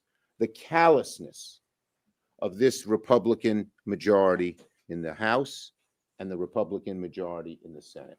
People with this bill. All right, that's one example there. He called it, the we are all going to, die bill. Again, trying to convince the American people that he is really out there ready to take on Donald Trump and just knock this bill down. Knock it down. Knock it down. You've been sold on this image that there's nothing that can be done. You have been told by even Hakeem Jeffries made it very clear to the public, there's nothing we can do. But it was all lies, all lies. Another one. Donald Trump is selling snake oil to Republican senators when it comes to health care. He says no one will lose benefits. That's a lie. He says hospitals won't close. That's a lie. He says no one will be laid off. That's a lie. It will lay off hundreds of thousands of people, close rural hospitals, and take health care away from close to 16 million people. This is a pile of garbage. I say to the American people, don't believe Donald Trump's snake oil. He's screwing you to help his billionaire friends. And I would say, when you hear this article I'm about to read to you, don't fall for Chuck Schumer's snake oil either. When I say it's the same team, I think you're going to see why. It's the same team, the same team. Now, the Democratic Party, again, pretends to be opposition to the Republican Party, but when they have the opportunity to come in and stop something, they don't do it. Did you know they could stop this bill? Why aren't they telling you this? Check this out. Senate Democrats have been handed a tool to stop the big, beautiful bill. Thanks to a Republican vote to stop California from setting its own auto emissions, Democrat can challenge virtually any Trump administrative action and eat up time on the Senate floor. How many of you knew about this? They can eat up time on the Senate floor. Nobody's telling you this. Hakeem Jeffries isn't telling you this. Chuck Schumer isn't telling you this. It's almost as if they want it to happen so they can run on it, run against it in the midterms and in 2028. Let's go on. And you see there's Chuck Schumer and there's Warnock. There they are pretending. Let's get into this. It's refreshing in a way that we no longer have to spend time thinking about the Senate parliamentarian. Republicans put that to bed last week by overruling the parliamentarian over whether a Congressional Review Act resolution could nullify the EPA's waiver allowing California to set its own air pollution standards on vehicles. So Cali was given authority in a carve out to the Clean Air Act in 1970 to set higher emission standards than the national rules, with the EPA granting waivers more than 100 times. The state was prepared to use its latest waiver to effectively ban gas-powered auto sales by 2035. But the Senate voted 41-44 last week to cancel that waiver, as well as two other waivers to tighten emission rules on diesel trucks and allow zero-emission trucks on the road. The House had already voted for the resolution, so it can now be signed by Donald Trump. Only executive branch agency rules can be overturned by a CRA resolution, and one within 60-day legislative days after being presented to Congress in an up or down vote that avoids the Senate filibuster.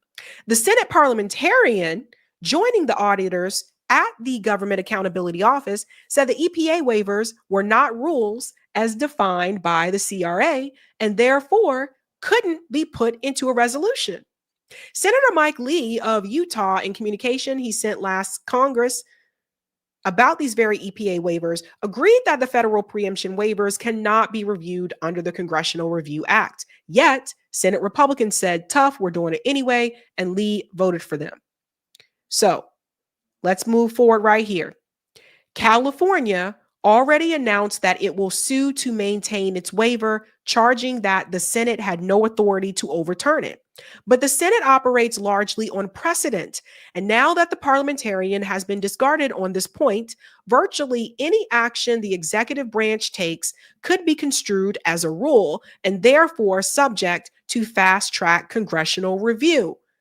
For this reason, Democrats could subject the Senate to time-consuming resolution votes repeatedly to such a degree that the Senate would not have any time to do anything else for the rest of this session of Congress. So in other words, this is called being strategic. As much as we hear the Democrats talk about it's strategy, we're following strategy, this is actually being strategic and it's smart, but they don't always do what's smart. They don't want to do this. They're not willing to step out into the fringe, so to speak, right? Why would we do that? That's not the way we usually do things. So they would rather the American people still struggle under the consequences of that bill instead of stepping out of their comfort zone and doing something different. Let's go on a little bit more here. In other words, where did I stop at? In other words, Democrats could respond to the waiver vote by paralyzing the Senate and stopping the giant Trump tax bill from ever reaching the floor. Once again, folks, can we say it again? Democrats could subject the Senate to time-consuming resolution votes to such a degree that the Senate would not have time to do anything else for the rest of the session in Congress. In other words, Democrats could respond to the waiver by paralyzing the Senate and stopping the giant Trump tax bill from ever reaching the floor. And the Democratic Party is never willing to use other tools. You know, you got those tools in your tool shed, and it's like maybe you have like your hammer and your pliers. And these are the tools that you use all the time, but you have a tool shed. You have all these other tools that you can pull from and you can utilize, but you choose not to. That's what the Democratic Party is doing. That's what the Senate Democrats right now are doing. When I tell you it's all political, it's all political. You see, if they jump in, and this is their wrong thinking, right? Like, if they jump in and were to stop this, I think that would increase support for the Democratic Party. There are a number of people that are upset with the Democrats right now because they said they're not trying to fight for us. They're just, just chilling. Like, we can't do anything, right? Which they can. And I'm showing you how they can. And so they think by doing that would hurt the party. I would say that probably would help them more than it would. That would help them, not hurt them. What hurts them is saying they can't do anything. And you got this article that shows they can.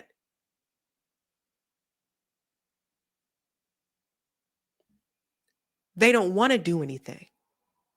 They don't want to fix it. They want to keep it as is so they can run on it. Same team. Listen to how this professor explained it. GSU assistant professor and former House Oversight Committee staffer Todd Phillips laid this out in a prospect piece earlier this month. Any 30 senators can force a CRA resolution onto the floor with a required 10 hours of debate time. So Democrats don't want to do anything by force. Remember, we went back to the whole force the vote moment? Force the vote for Medicare for all against Nancy Pelosi for speaker, fight for healthcare. And we see how everybody chickened out. Everybody, I don't want to do it. I'm worried about my career. Everybody chickened out, didn't want to do it. This is another force activity that they can do, but they refuse to do it. Now, some of you may be wondering, well, do they know about it? Oh, they know about it. We'll get to that part as well, right? Any 30 senators can force a CRA resolution onto the floor with a required 10 hours of debate time. These resolutions would need the president's signature, and nearly all of them wouldn't even get the Republican votes necessary to pass the Senate. But according to the Senate procedure, they have to be dealt with if enough senators force them onto the floor. They must be debated and voted upon ahead of other Senate business if brought up for consideration. This means that Democrats can tie up the Senate floor for upwards of 10 hours with any single CRA resolution. Knock on the door. Bernie Sanders, you're in the Senate. You don't know about this? I'm sure he does. I'm sure he does know. You don't know about this? Another thing that they can do But, oh no, that's too radical. We don't want to do that. Let's just run on it in midterms. Democrats could go back in time to invalidate prior agency actions. That's another thing they can do. Here it goes when we get into Medicaid. The Republican vote on EPA waivers just widely expanded the options for a CRA resolution. If the Department of Health and Human Services grant a state waiver for changes to its Medicaid program, or if the U.S. Department of Agriculture does the same for SNAP, Democrats could write resolutions to overturn such waivers. Did you know that they could do that? Did you know that the Democratic Party, that they can write resolutions to overturn those? Why aren't they writing? Why aren't they writing? I mean, they're so busy going on to this show and that show and going to these fancy dinners that are like $1,000 plate dinners and, writing books, and they don't have time to write a resolution. Oh my God. Right? Dwayne says the Democrats take us all for fools. Yes, they do. Yes, they do. If the Federal Communications Commission issues a broadcast license, or the Justice Department approves a merger, or if Securities and Exchange Commission decides to defer a prosecution in an investor protection case, Senate Democrats could challenge it. If the Department of Defense inks a contract for new weapon systems or any other item of procurement, they could challenge that too. Any decision to redirect funds, change the terms of grants, or make practically any decision at all could, under the theory just enshrined into the Senate rule book by Republicans, lead to a CRA resolution and a 10-hour debate. Once again, tools in the shed that are not being used. Just like they didn't want to force the vote for Medicare for all. They passed on forcing the vote. Then next thing we know, we sit up here and we watch members of the Freedom Caucus in the Republican Party actually take that strategy and use it towards their benefit and force the vote and say, no, we're not voting for Kevin McCarthy unless we get some damn demands. The Republican Party capitalizes on the Democratic Party mistakes. Like I said, it's the same team. You out there on the court and you fouling. I'm like, okay, you fouling. Let me see how I can capitalize on that. One on the bench, one on the floor. Now, you're probably wondering, do they know about this? So let's go to the very bottom here, this part here. This is where Chuck Schumer comes in. Importantly, Senate Democrats already know this. In a letter sent to Senate Majority Leader John Thune before the EPA waiver vote, and Minority Leader Chuck Schumer and several others made this very point. If the current Senate majority were to open this door, the CRA could be weaponized to retroactively invalidate decades of agency actions and effectively hijack the Senate floor. So, not only do they know, Chuck Schumer knows personally. He was contacted about this. It's all a game. Now, more and more people are starting to wake up to this and see that it's more a game. I'm hearing more people, not on social media, but on the ground. I'm hearing from more people that are just like, it's almost as if the Democrats want the Republicans to screw everything up so that they can just like run on it, but then they don't do anything for us either. They just give us crumbs to just keep us quiet for a bit. Because it's the same team. Chuck Schumer knew. And I think I'll put the link to this article in the chat. Because I really want more people to know about this. So you guys can share this article with other people as well. But yeah, man, Senate Democrats have been handed a tool to stop the big, beautiful bill, and they refuse to act. It's almost if they don't give a damn. Same team. Let's go to the comments in the chat, ladies and gentlemen. Thank you so much, Eric, for sharing the link to that article. You guys can pass it on to your comrades. Everybody needs to see that. Hey, hey, hey. All right. Thank you, Mike. Mike says, I would say that Chuck's opposition is performative. There you go. And thank you, EMK. Let's normalize calling those who take AIPAC, Kufi, and other blood money what they are, traitors. Traitors do not represent us. Time to stand up. When I move, you move. Just like that. Move, you move. Just like that. Stand up. Stand up. A little bit of Ludacris there for you guys. I don't know if everybody's familiar with Ludacris songs. Some people, I think, mainly know him now as an actor. But Ludacris was like, I like Ludacris songs back in the day. Stand up. Move, you move. Okay. And, and this is the important part. Then people wonder why, like, the reason why you have so many people out in the streets and stuff like that, part of that is because, like, this is what happens. Like, eventually, people will, have you seen the movie The Purge?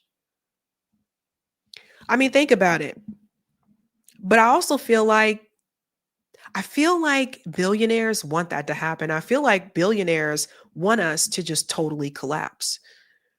Because there are some that believe that out of chaos will come peace and order.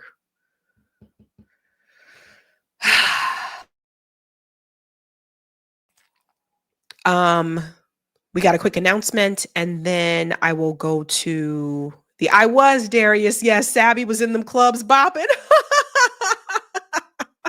I did used to go clubbing back in the day.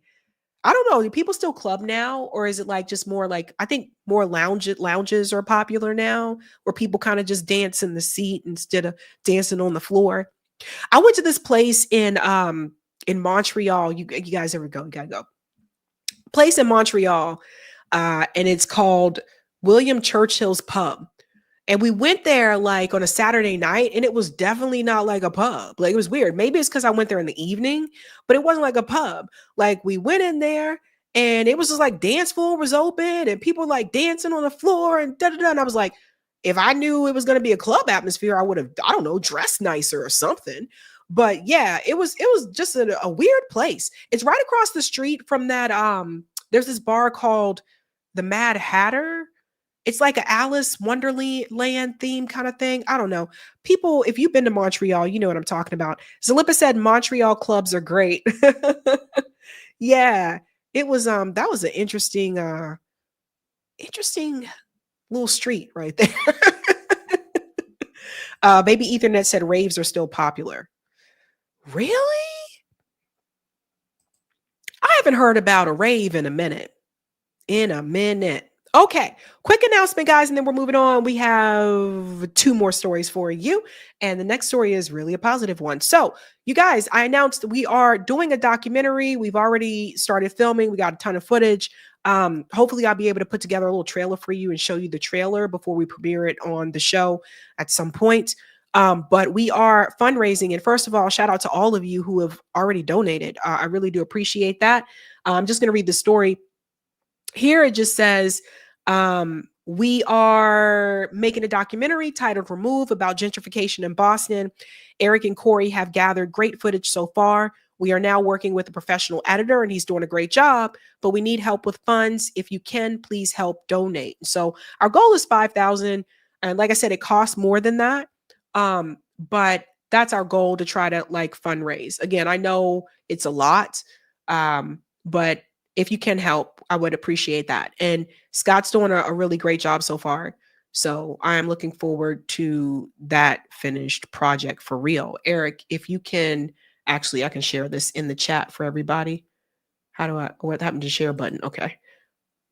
I don't want to show people's names. And for the people who donated, I give you shout outs on Twitter. So thank you so much for that. I know some people are listed as anonymous, but I just give the shout outs on Twitter. So you'll see them there. Thank you so much. All right. We're moving on. Okay. I think this is great news. I love it. I think it's awesome.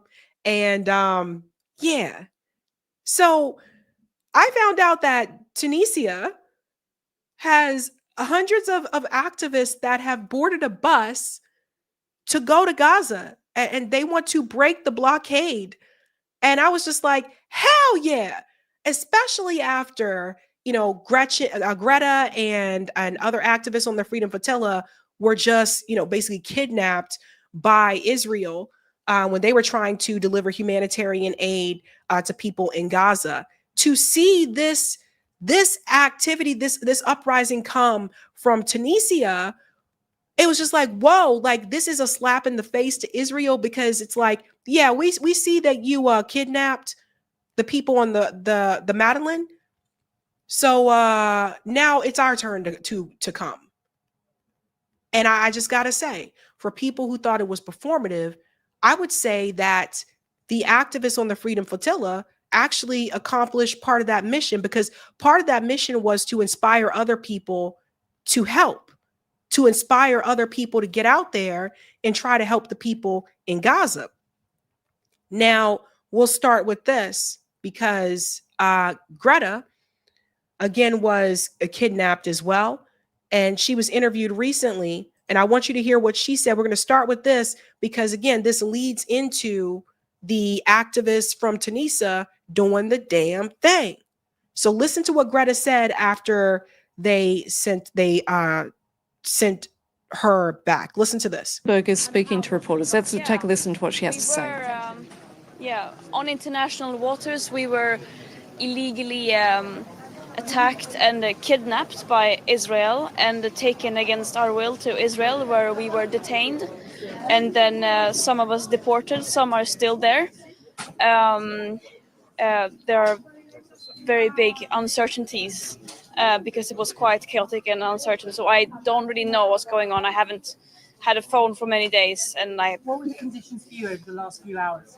They were absolutely nothing compared to what people are going through in Palestine, especially Gaza right now. And this is yet another international a violation of international rights, adding to the list of countless of such, especially towards Palestinians, that Israel are committing by blocking and preventing humanitarian aid from entering Gaza. That is illegal. How did the Israelis treat you? Let's pause here for just a second. I love the fact that she called it Palestine. And I love the fact that she said, yes, they kidnapped us, but what we went through was nothing compared to what people have to go through, what they're going through in Gaza. And it's right. She brought it right back to the cause, right back to the mission at hand. And I think that's so incredibly important. And I noticed Piers Morgan was upset about this, about her participating in the Freedom, Flotilla, and said that, oh, it's all performative. You just want, views or you just want to be seen or whatever. Shut the hell up, Piers. Shut the hell up. Because here's the thing. Since October 8th of 2023, you didn't want to admit that Israel was committing a genocide, that they were trying to kill all the women and the children, etc. Since then, you were asking everybody if they condemned Hamas. So you just decided that it was convenient for you to admit that Israel is trying to kill all of the people in Gaza like a year and a half late, bruh. So I don't really feel like you have room to criticize people who are trying to get out there and do something. Now, they went out there. Israel illegally got onto their boat, sprayed chemicals on their boat, kidnapped them. Yeah, so it shows again that Israel is an asshole. That what Israel is doing, they're constantly violating international law. But at the same time, it did what she wanted to happen, what they wanted to happen, which was to inspire, encourage other people to get out there. So that was accomplished. So shut up, Piers. Let's go on a little bit more here. We saw them giving out sandwiches on their social media. How did they? Yeah, they probably have posted lots of PR stunt videos. As I said, I have not seen anything. but they did an illegal act by kidnapping us on international waters and against our will, bringing us to Israel, keeping us in the bottom of the boat, not letting us getting out, and so on. But that is not the real story here. The real story is that there is a genocide going on in Gaza and a systematic starvation following the siege and blockade now, which is leading to food, medicine, water that are desperately needed to get into Gaza is prevented from doing so. But of course, there are many attempts like this mission, both by sea and land, to break that siege and open up a humanitarian corridor. Could I ask you, did you said you had no contact at all with any of your other colleagues from the boat when you were detained? Is that what you said? No, that's not what I said. I was just mainly speaking. I don't really know what's going on because you don't know what's going on with the others. Are you worried No, about? I wasn't. So I'm going to tell you what's happening with the others. Last I checked, I think there's 8 people who are still detained. So they let some of them go, but 8 of them are still there. Also, they tried to force them to watch that video. You guys know that October 7th video, the propaganda, by the way, that they have not shown to the world, but they just want to show to people in like these little secret private rooms or whatever. Okay, whatever. That video that they tried to get them to watch that, and they were just like, no, we're not watching this bullshit. Apparently, the IDF wasn't too fond of that they didn't want to watch it. Like, they're not going to buy into your able to say goodbye. Are you worried about the others, that they might be detained for Yeah, I'm very worried about them. We heard many different messages towards that they would not make it easy. And there were troubles with being able to see lawyers. So I'm very much calling for their immediate release and calling for everyone who can to mobilize to their governments and other ways to demand their immediate release. And of course, to demand not only humanitarian aid being let into Gaza, but also a ceasefire, but most importantly, an end to the occupation and an end to the systemic oppression and violence that Palestinians are facing on an everyday basis. Are you disappointed?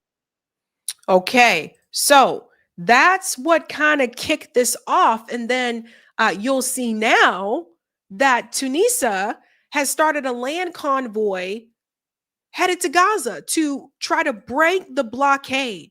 So the fight didn't end, guys. They may have, stopped that boat. They kidnapped the people. That happened, but that just means someone else has now picked up the mantle. Let's freaking go.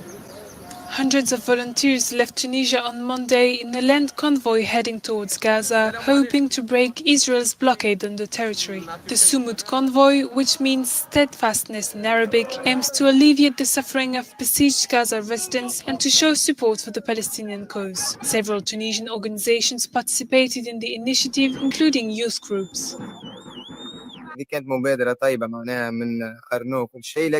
Coming here is an initiative from the Nabil Club, and our goal is to gather other running clubs that answered the call, such as Star Club and Zara and others. This is a noble initiative to raise youth awareness and to say that we are conscious youth and that we deliver our message in a noble way. And may God help our brothers in Gaza. The convoy left Tunis with doctors, lawyers, activists and journalists aboard, all have in mind the fate of the Madeleine boat, which was intercepted by Israel on Monday morning while trying to bring aid to Gaza. So do you guys hear that? They have journalists and activists on board. And again, like, the inspiration comes from the Madeleine boat that Greta was on. So that inspired them. To go out and say, hey, we're going to go try to help them too. So this is what is it called? They lit the match. And now you have other people that are joining the cause, guys. This is good news. This convoy of steadfastness, like that ship, is a message of challenge and will, and this is what the extremist right-wing government of Israel fears. Israel is facing mounting international pressure to let more aid into Gaza. The convoy of steadfastness plans to go through Libya and Egypt to reach the Rafah border crossing, but Egyptian authorities have yet to authorize the group's entry into their territory. Let's go, fam! Let's go, fam! And I have a send-off video here where they, let's go to this part first, because we're tracking the bus. You know, we've been tracking this stuff. Gaza-bound activist convoy enters Libya from Tunisia. So we can see 13 hours ago, it said here that they entered Libya. And it says here that hundreds of pro-Palestinian activists taking part in a convoy crossed the Tunisian border on Tuesday into Libya, aiming to keep heading eastward until they break Israel's blockade on the Palestinian territory. So yeah, man. So we're going to keep an eye on it. And then we have the bus here. So Solomon shared this. A Tunisian bus departed for Cairo to participate in the global march to break the siege on the Gaza Strip. Yeah!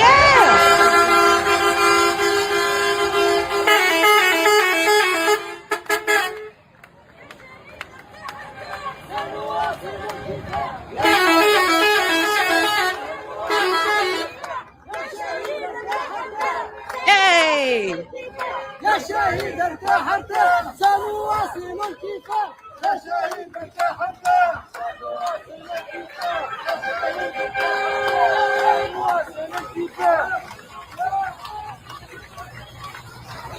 That's what I'm talking about, fam. We have another one here for you.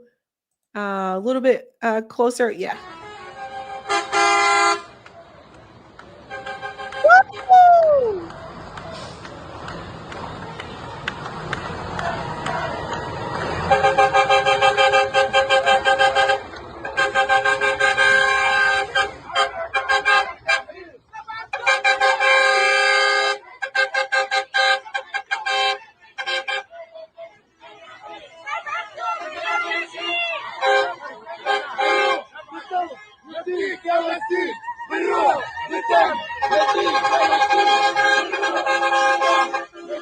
Yeah!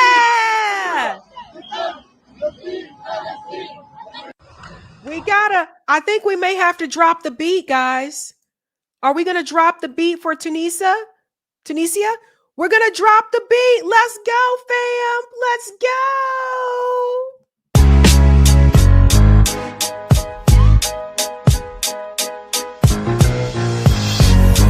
Hey. Dance with me. Dance with me.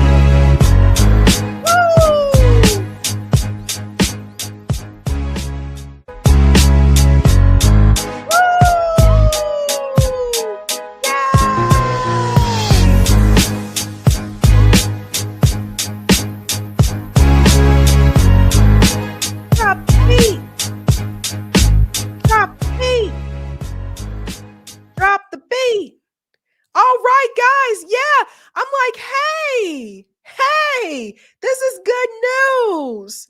I'm so excited. I'm pumped for them, guys.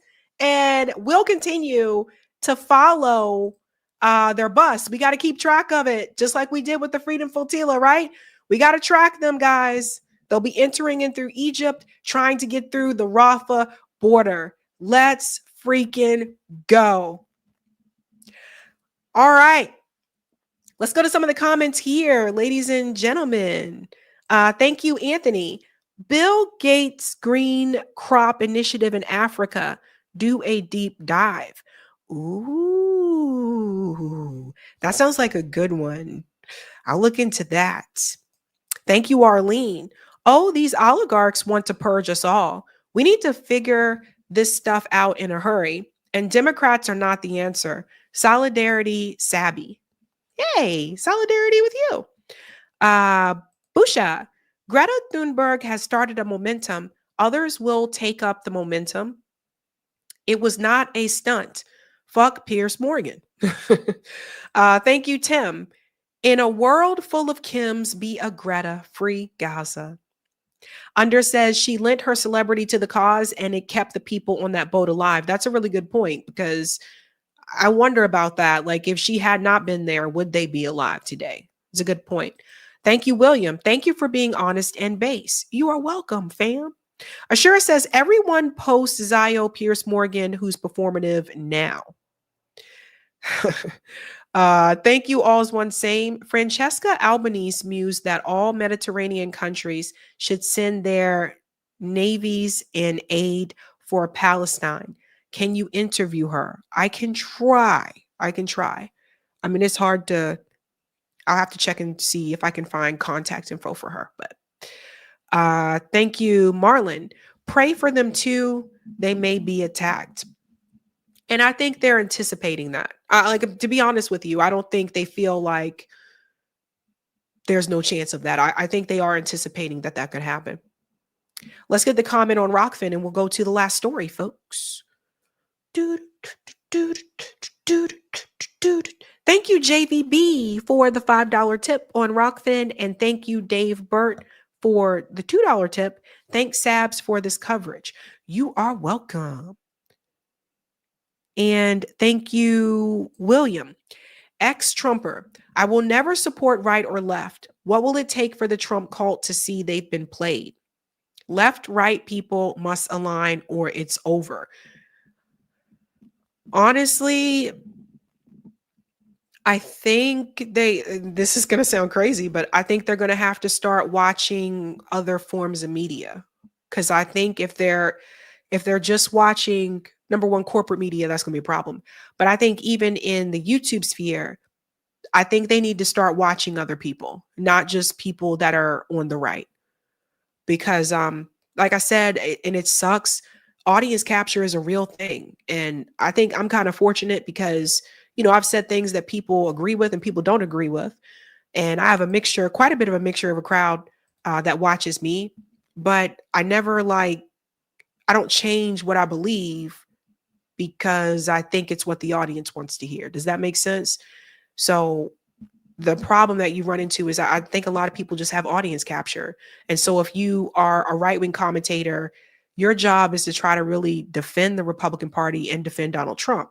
If you're a liberal commentator, your job is to defend the Democratic Party and defend, well, it was Biden and Kamala, but whoever would be next up on that ticket. That's the problem with audience capture, right? Like, there are a number of times I saw people say things about, like, during Biden's administration that I know behind the scenes, they did not support, but they would publicly support it on camera, but they wouldn't support it in private. That's the problem with audience capture. So I would definitely send them in the direction of people who are talking about either both perspectives or they're willing to engage with people that they don't always agree with. And that's not just me. There's other people that do that have conversations with people on the show that they don't agree with. But I think they need to listen to different people. I'm just being honest. Okay. Last story. Brianna Joy Gray had a conversation with Francesca Fiorentini. She was previously a part of TYT and, you know, has kind of ventured out on her own. And she also has her own show, and she was a journalist before TYT as well. She heavily, you know, she supports the Democratic Party. And I don't know if she would call herself a Democrat, but I know she supports the Democratic Party, right? Like, she was trying to make the case for Kamala Harris, even though I don't think that would have been her first choice, right? Like that type of thing. And I think that what Brie may be trying to do is trying to find a way to unite people on the left or people that agree with at least progressive said policies to try to have some type of unity, because there isn't. Like, I mean, there's definitely division. I can get into that a little bit later, but there's definitely division. And it seems like Brie is extending that olive branch. I thought it was interesting pretty early on in this conversation One of the things that Francesca brought up, not Brie, was third parties. Is it possible that she may be changing her opinion a little bit on that? Listen to this. I just don't know, Brie. Like, I really feel like unless someone makes a break to like start a new thing, actually go independent. Like, is Karine Jean-Pierre saying that AOC should go independent or that some other leader should go independent? Because that's an interesting proposal. But, who knows? I got to read the book. That's a very good question, Fran. I got to tell you, I'm pleasantly surprised to hear you sounding kind of third party curious there. Is this a recent development? Have you been thinking about this way for a while? Was Gaza sort of a tipping point, or the 2024 election a tipping point, or am I just out of the loop and you've been sort of on this sort of path for a while? Well, look, I think, I'm someone who was, radicalized by the fallout of 9/11, the wars in Iraq and Afghanistan. I was an anti-war organizer then, very much outside the political, sort of official political spectrum there, very much on the left. And I think 2018 changed that, obviously, with, the election of the squad and people actually speaking to the real concerns of, me, my cohort, my friends, working people, people of color, people who've been colonized, oppressed, invaded, all that. And so and of course, by the Bernie movement and the Bernie moment. And so that was like hey, let's take electoralism seriously. And I think that was a good turn. And I think the Biden years plus the 2024 loss is a reminder that this party doesn't want to change, that actually outside pressure is really can never be given up. And the attempts to sort of like, again, in the 2020 election cycle, the attempts from groups like Sunrise and others to really like get their demands through were valiant and important, but that that clearly they were also demobilizing, and clearly the Democratic Party didn't deliver. And so I'm having a little bit of a, if I will call it this, like a re-radicalization of where I've always been, but where I think that for a brief moment, we thought maybe these people were not only serious about any of their values, but also about winning by leading with those values. And man, I think it's been a really tough few months. And I'm like, how many fucking times do we have to see the DNC do the wrong thing? Obviously I'm going back to like not choosing Jesse Jackson, you don't want to win. And all of the shit about like people of color and this and that. And, no, all of it's bullshit. It's bullshit. And so, so that's where I'm at, is like a little bit jury's still out. And I don't support, I've been openly critical of Jill Stein. I'm not a big Jill Stein person. I really think that third party candidacies need to be either long-term projects from the ground up, or again, if someone with import and a lot of following made a break, this is the time, in my opinion. Pause. So a couple of things to say here, right? Like, yeah, she's right. She was very, very critical of Jill Stein, right? And part of the problem is when people say, well, third parties can't win or they need this momentum.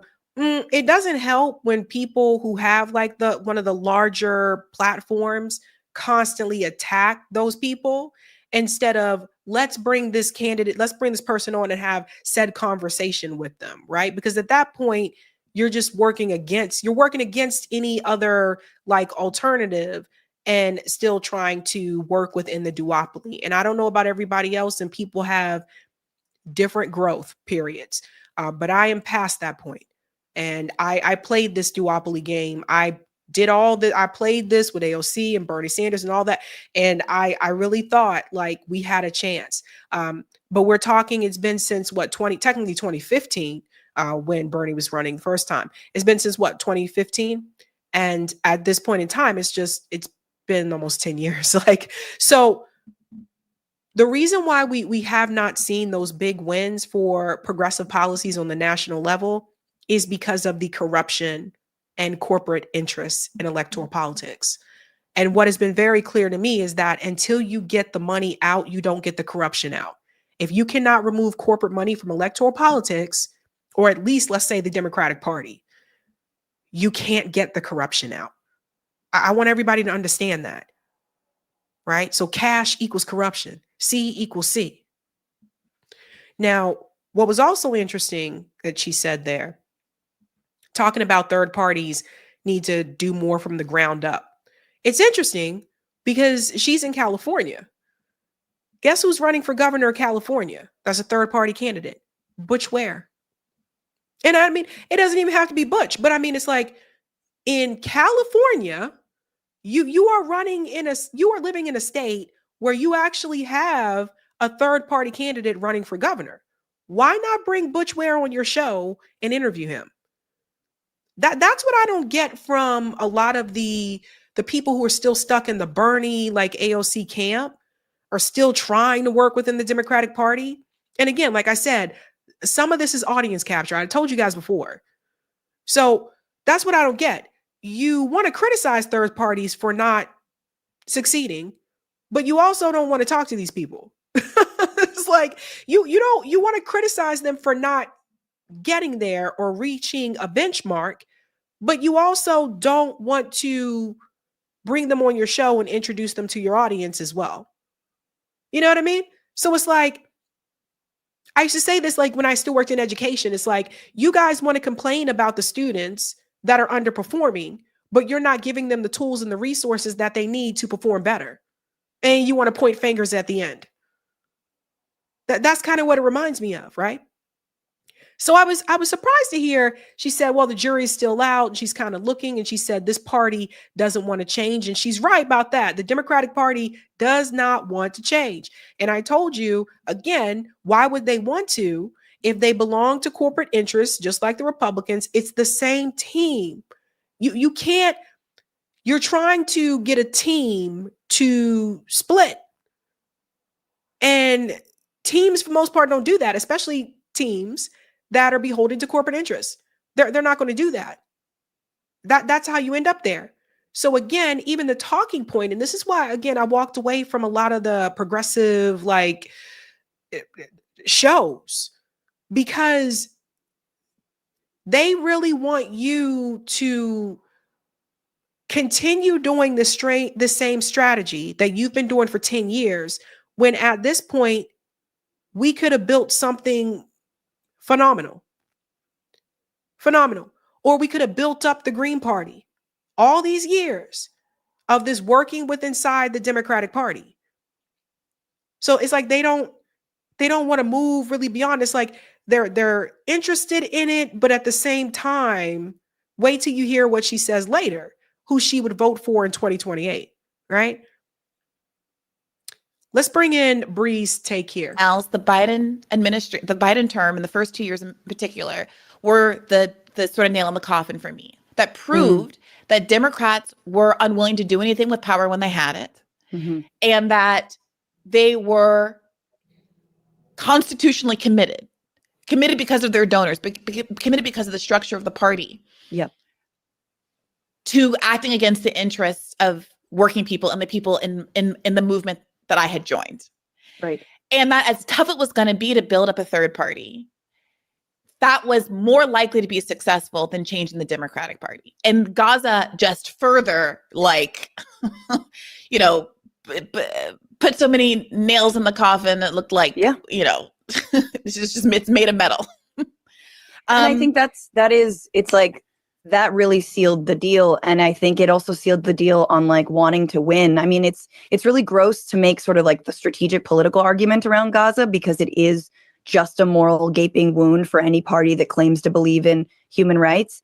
But really, you're going to lose. This is massive. It's not just people on the left. It's not just students who believe there's a genocide happening, right? We see it. It's impacting people who do not follow politics, don't really care, don't know, maybe even voted for Trump, and are like, this is awful. It's like the lane is there. And again, coming from the anti-war movement, circa 2003, the lane's always been there. And so it's very upsetting when even someone like Marjorie Greene takes up this, in my opinion, bad faith and bullshit mantle of isolationism, because, it's like, oh, let's redirect militarism to immigrants here and the border.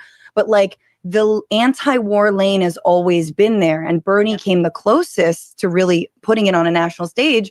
But since then, Democrats have not only walked away from the anti-war mantle, but even they're so rudderless right now, Brie, like they can't even remember like why Obama was good in the small ways he was good. You know, it's like, yeah. Multiracial democracy, building a better future. Can you just say that line? Are we so far out of the Obama years? And I guess we are.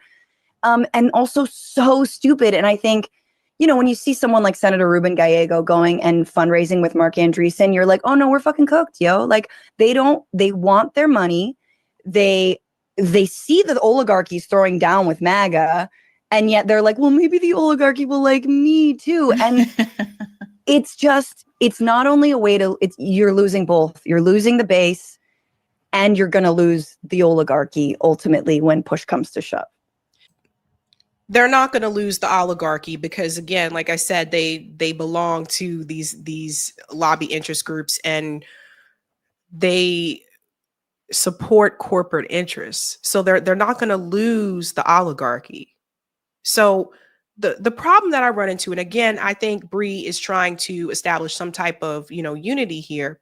I applaud her for doing that. Like I said, if it's someone that's going to be the one to do it, it would be her, because she's able to talk to people across, you know, like she is cool with people in different groups, right? Like that type of thing. And a lot of people know her, right? So Francesca knows, you know, who she is pretty familiar with her, that type of thing. And because she was part of the Bernie campaign, etc. Right? So, like I said, she would be the one to do it. I think for me, where it's interesting that Gaza is brought up. It's interesting that Barack Obama's, you know, multiracial democracy is brought up, because see, this is exactly the problem that I had. You can't sit up here and say over and over that, you know, we need to change the Democratic Party and it needs to be different, to go back to the party supporting the people, but then go and give a hand clap for Barack Obama when we're talking about anti-war and we're talking about Gaza and we're talking about multiracial. For example, Barack Obama didn't do shit for the Black community. See, this is another thing I noticed in particular with like a lot of the progressive, like, you know, YouTubers. They only really want to go so far.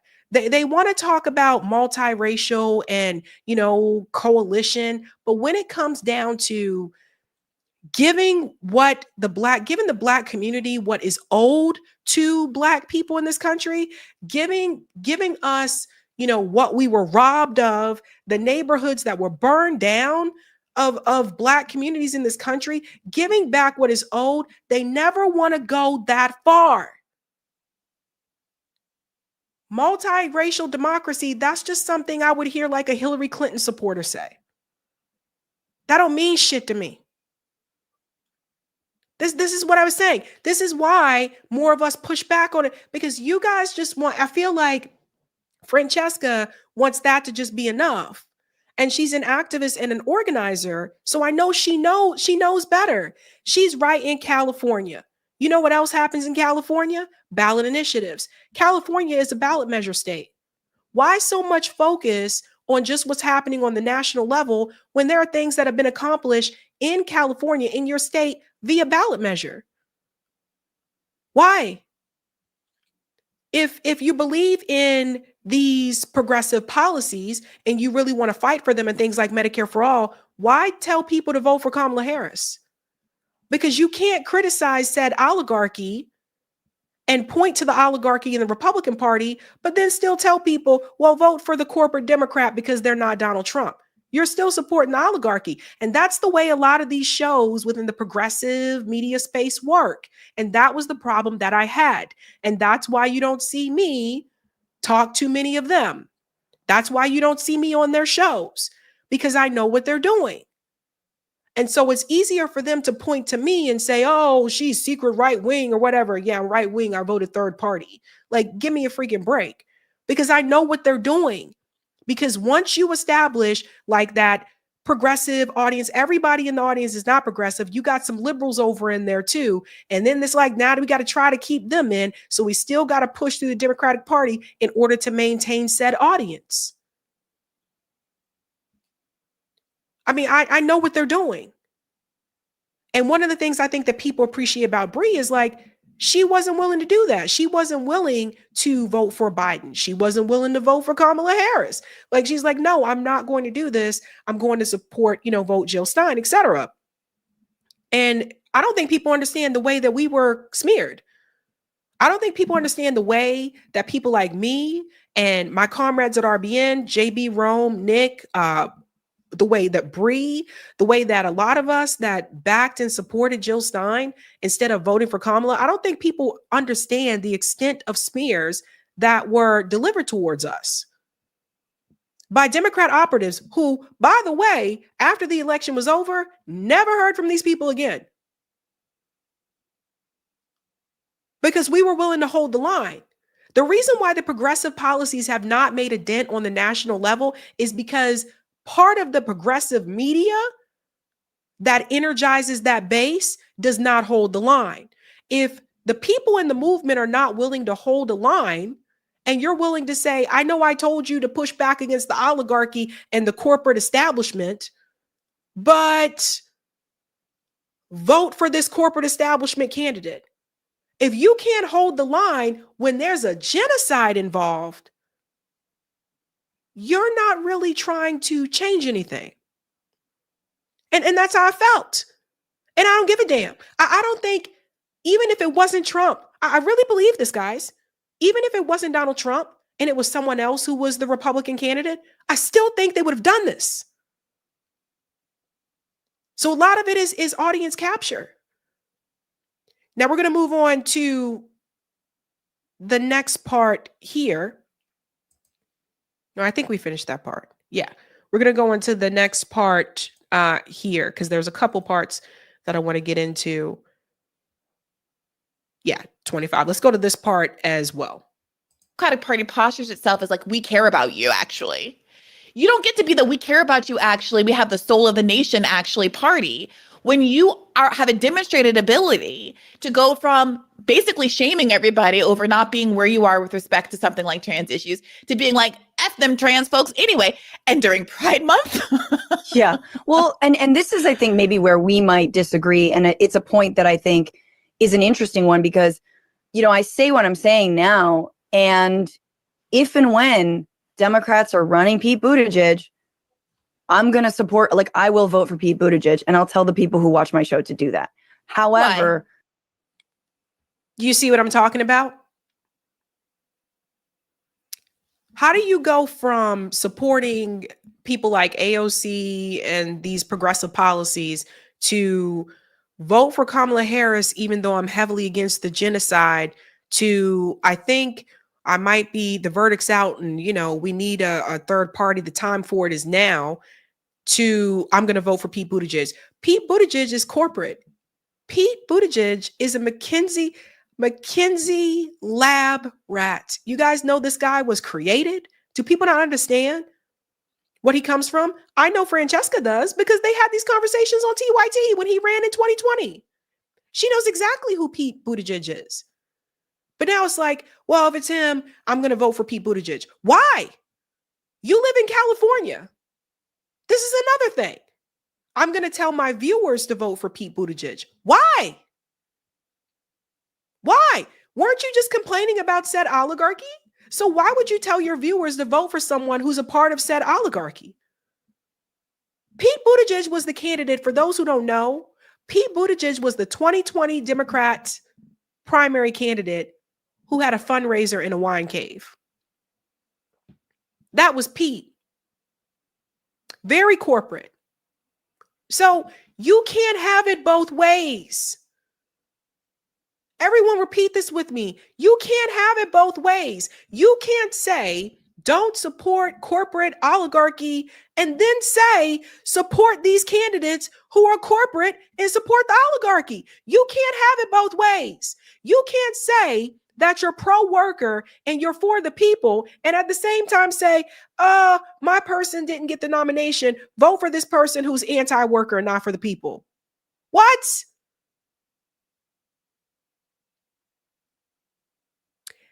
That's why the progressive movement failed. That's why. Not willing to hold the line. Trump was able to take over the Republican Party because guess what? Trump voters were willing to hold the line. When Nikki Haley was shoved in their face, did they vote for Nikki Haley in the Republican primary? No, most of her votes came from independents and she still lost. They were willing to hold the line. Wait till you hear the reason why she wants to vote for him. Because I think it's a defensive mechanism for me. Like, to me, general elections, again, it's like flossing and paying taxes. Nobody wants to do it. You got to do it. It's like just, and you don't think about it. Just flick the shit in your teeth away, do it. And that's. She lives in California. Am I the only one that is seeing the logic to this? She lives in California. California is a ballot initiative state. No, you don't. You actually can sit your ass on the couch. You really don't have to. Or if you do go vote, you can vote for those ballot measures. You really don't have to pick. And this is another thing that really bothered me. If you live in a state like California and you're like, oh, well, the verdict's out about third party or independent party, the fuck do you care? You live in California.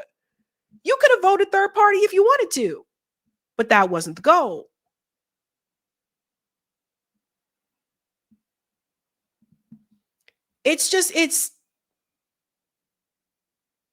I got to tell you, and I said this before, I got to tell you guys, if I could do it all over again, if I could go back to 2015, I would have never donated to this shit. I would have never donated to Bernie. I would have never donated to AOC. I would have never participated in any of this match, knowing what I know now. You can't win on a, like, Francesca's telling her podcast audience that they should do this defensively, because that's what I did with Kamala Harris. And it's on the candidate to actually make their platform appealing and actually authentic and believable. And as you said, ideologically strident.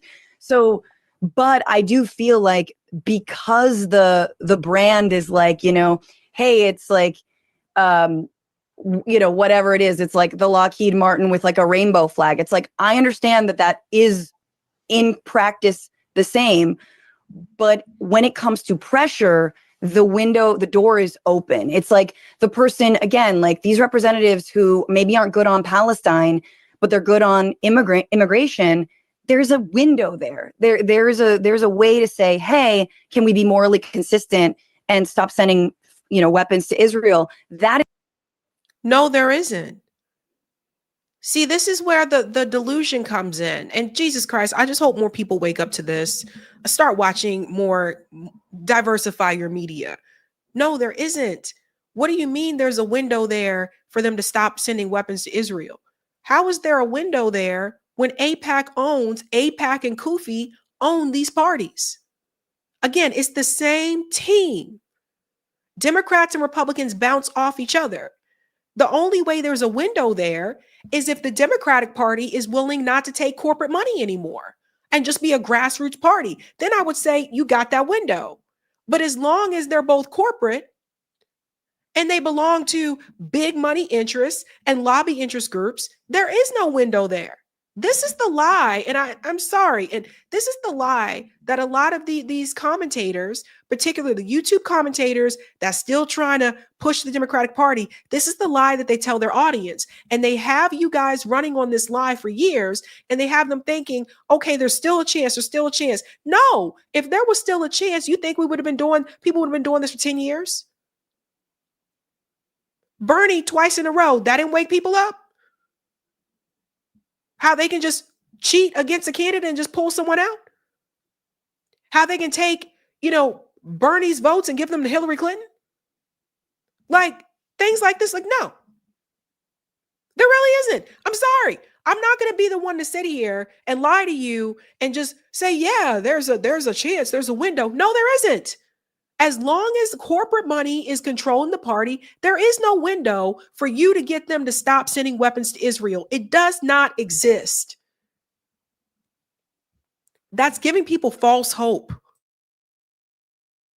Is way more space to operate in than someone who's like, nah, lock every immigrant up and also nuke Palestine. Like, so that's why, you know, I've always felt that it's pressure. It's what gives movements more space. You got to remember when Occupy popped off. Occupy popped off in the middle of an Obama administration. And it was even on the precipice of re-election. And you know, I remember the reporters would go down there and they'd be like, hey, what do you think about Obama? And they were just like, eye rolls, whatever, like we're on some next shit. We're doing this.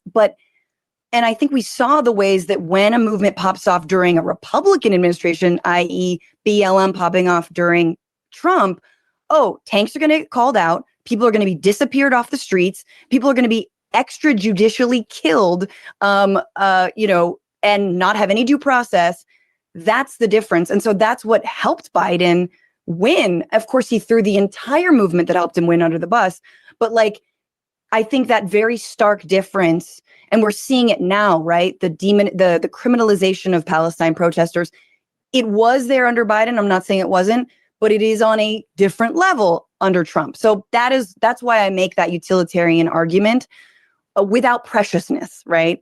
I don't feel like I've lost a part of my soul because I've voted defensively. I say I do this. It's part of a broader project. It's part of a broader movement. I'm not even gonna think about it. There is no broader project and broader movement, though. What are you talking about? By the way, if you look at the energy, notice you don't hear anything about the Bernie Sanders AOC oligarchy tour anymore. That was just an immediate response to Donald Trump, like winning and all that. And now it's just, what larger move? There is no larger movement for what she is speaking of, unless you are going to align with the corporatist Democrats. So you can't work with the same people that you're trying to punch in the face. You know what I mean? It's like, you can't work side by side with the same people that you're trying to kick out of the party. You like play this little game of like footsie or whatever with them. You're either in or you're out. And what I think has happened, and I got to be clear about this again, you're not voting defensively if you're a Democrat and you live in California. I'm sorry. The reality is this. You live in California.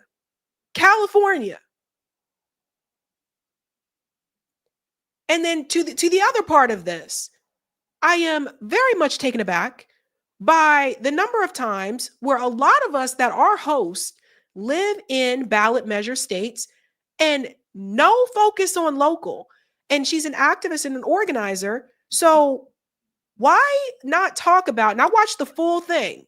I saw the whole interview. It's like an hour and 33 minutes. So I saw the whole thing. As an activist and an organizer, why aren't you talking about any of the wins locally? Why not talk about any of the things that people can do on the ground instead of sitting around for 4 years waiting for the next presidential election? Now, I do mutual aid. I'm not saying she got to go do that. But what I'm saying is, as an activist and organizer, why not talk about the wins that people can get locally instead of just getting people to focus on what they can do in the next 4 years from now for the presidential election? And this is where I got to say this, guys. A lot of it is audience capture. And you see it over and over again. Look, one thing I'll tell you about this show, there's been a number of times where there are things that I have said on this show where people got upset and said they were unsubscribing. And I was like, bye. Number of times. I don't have audience capture on this show. Everybody watching me isn't a liberal. Everybody watching me isn't conservative. Everybody watching me isn't progressive. Everyone watching me isn't post-duopoly. You know, it's a mixture in here. And I think you can see that from some of the polls that I have.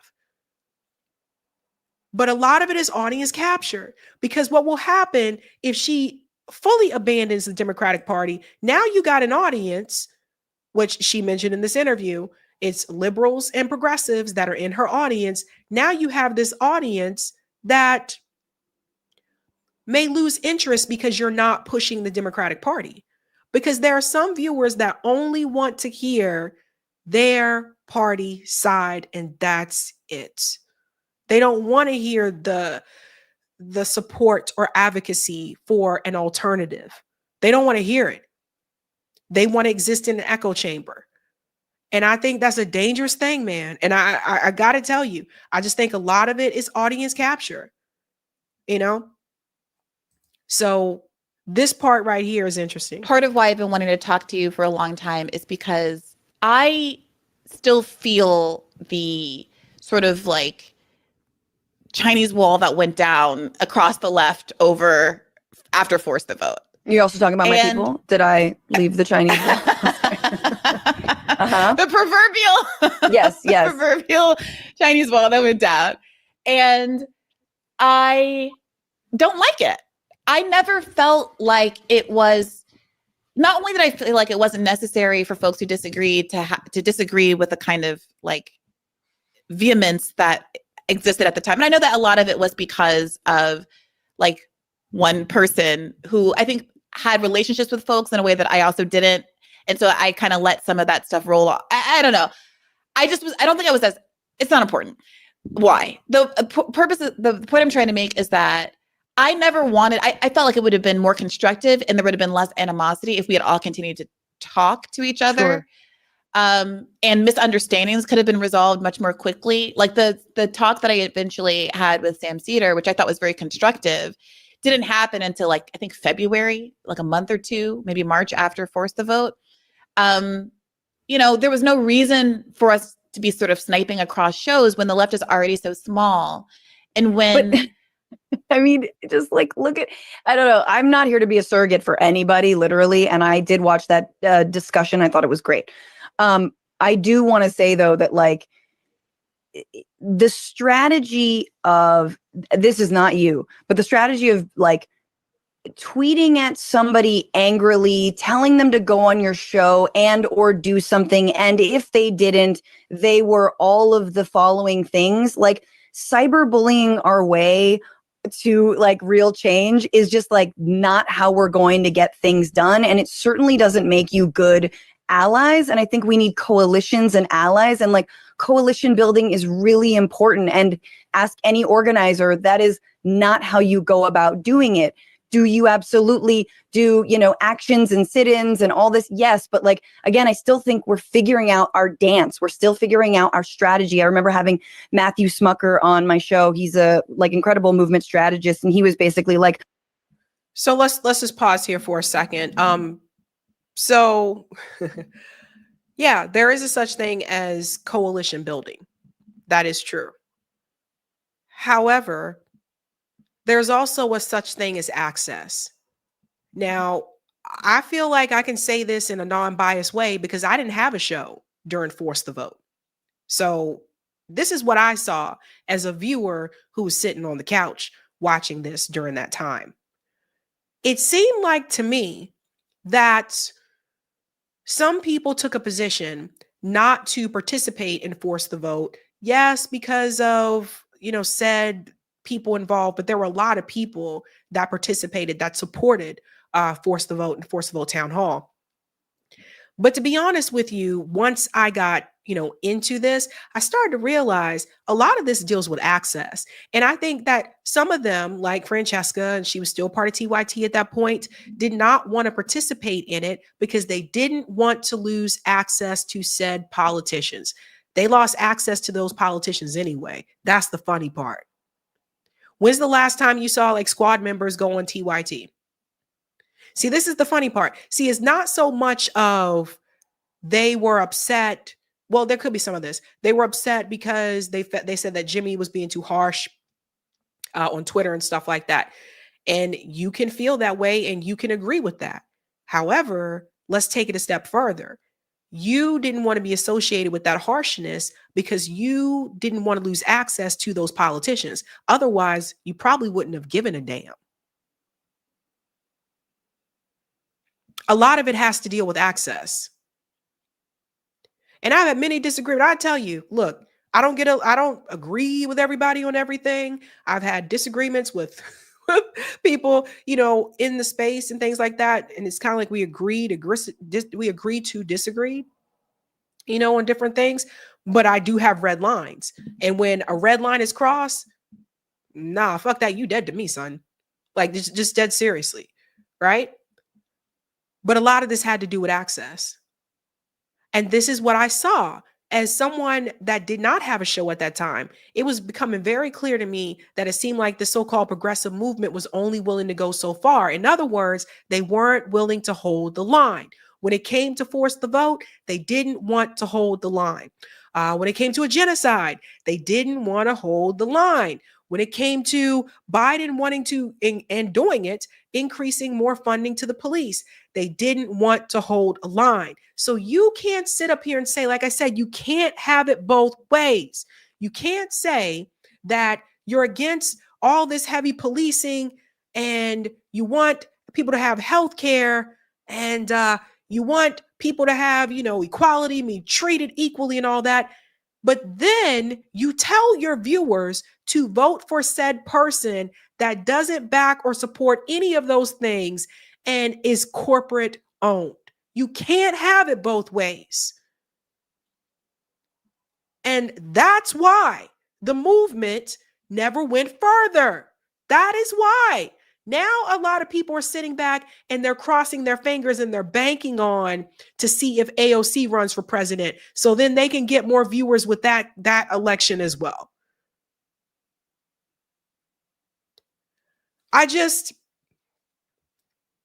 It's so obvious. And to me, people can say whatever they want about me. Fine. Don't give a fuck. But the reality is I am not, you never build a show on a campaign. Never build a show on a campaign. And after the Bernie campaigns, it felt like to me, people were trying to reach for straws and like, okay, well, let me just jump on the Biden thing and support Joe Biden. And that's what quite a bit of them did.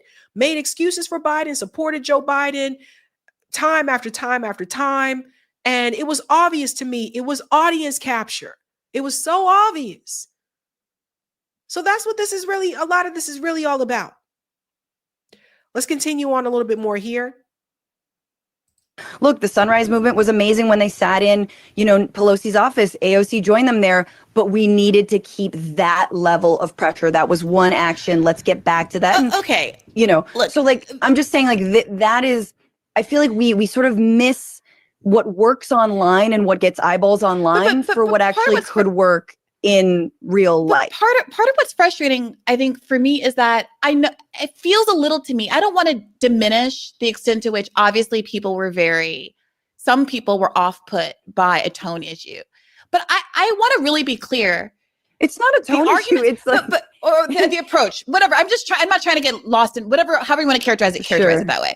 But I don't want to pretend as though there were substantive arguments. When I debated Ben Burgess and Adam Gaffney and Natalie Shore on the Katie Halper show at the time, the arguments, this was like before, like even Jimmy Dore's tone was an escalation over time. This was over the course of maybe 3 months. This started around, I think, just before during November of 2020, and then the vote was in early January. So two plus months.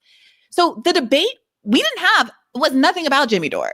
The debate was about how they thought substantively it was a bad idea for AOC to withhold her vote for Nancy Pelosi. And I don't want to allow, because I think it's way easier to defend one's opposition to this on the basis that like Jimmy Dore was mean and like that's a bad strategy, which I also, frankly, I think it's even more. Brie's being, kind of nice about it, but this is kind of how I see it, right?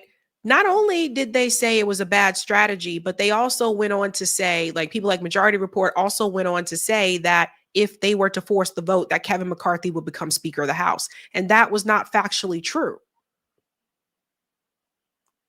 But I feel like it was intentional. And they were rewarded for that. AOC still goes on their show. I don't know. I don't trust a lot of people. You guys let me know. I don't trust a lot of people, and I've seen some things. And I honestly just think that a lot of this was intentional. The whole Kevin McCarthy would become speaker thing, I felt like that was on purpose. I don't feel like that was a whoops. I think I got that wrong. No, I felt like that was intentional.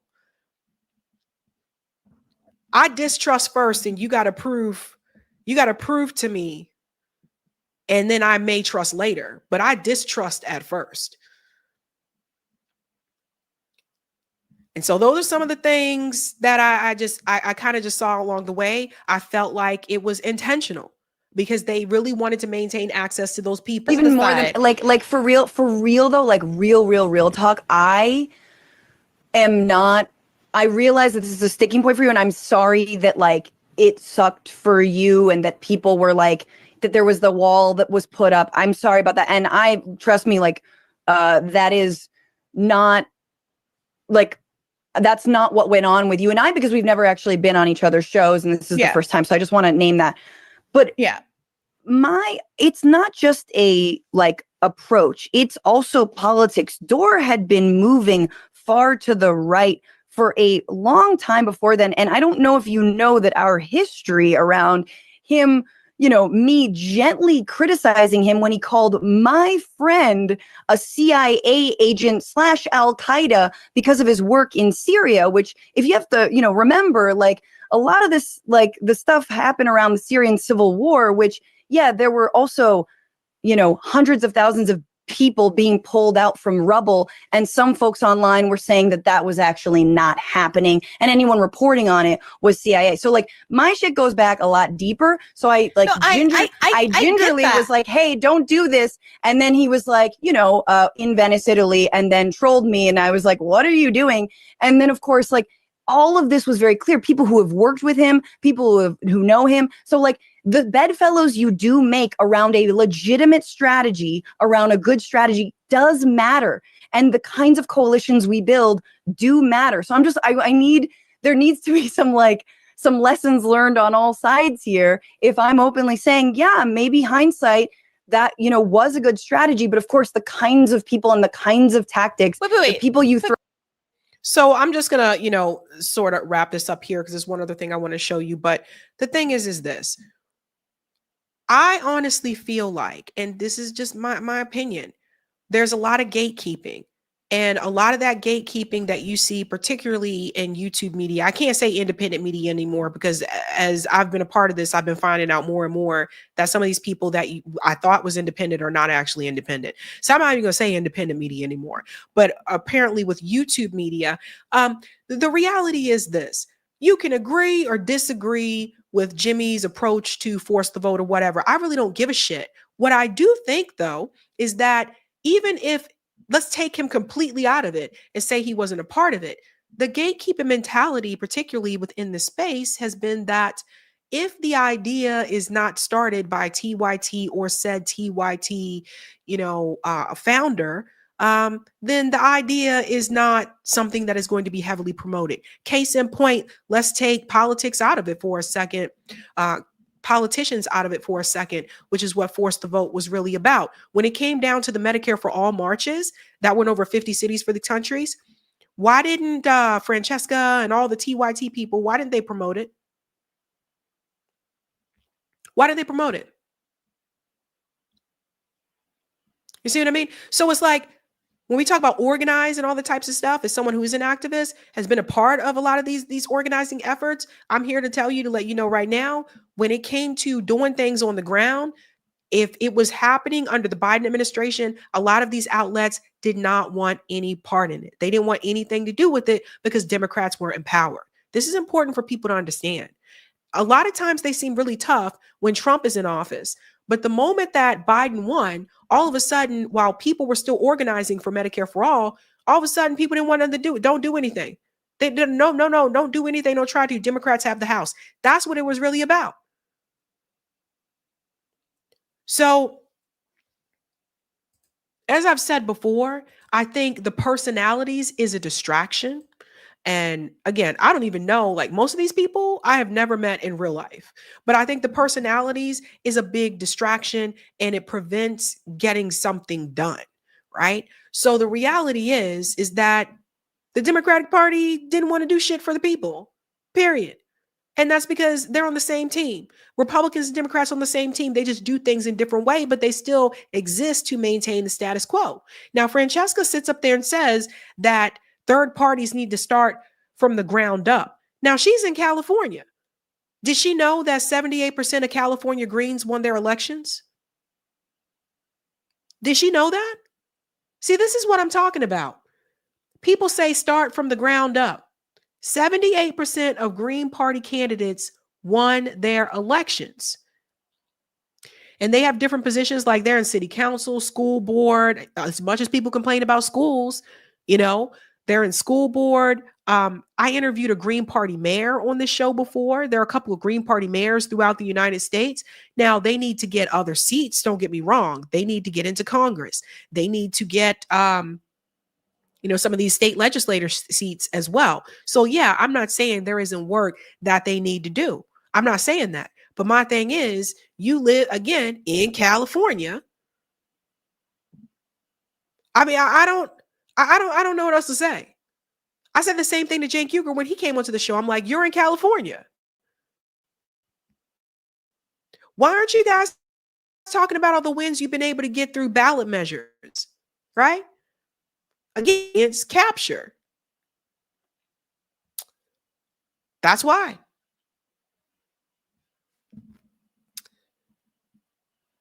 So I don't know what else to say except for, I think my Wi-Fi is a little finicky. Oh, there it is. I don't know what else to say except for the fact that it's clearly obvious. And I'm going to say it again, and I'll say it like 1,000 times.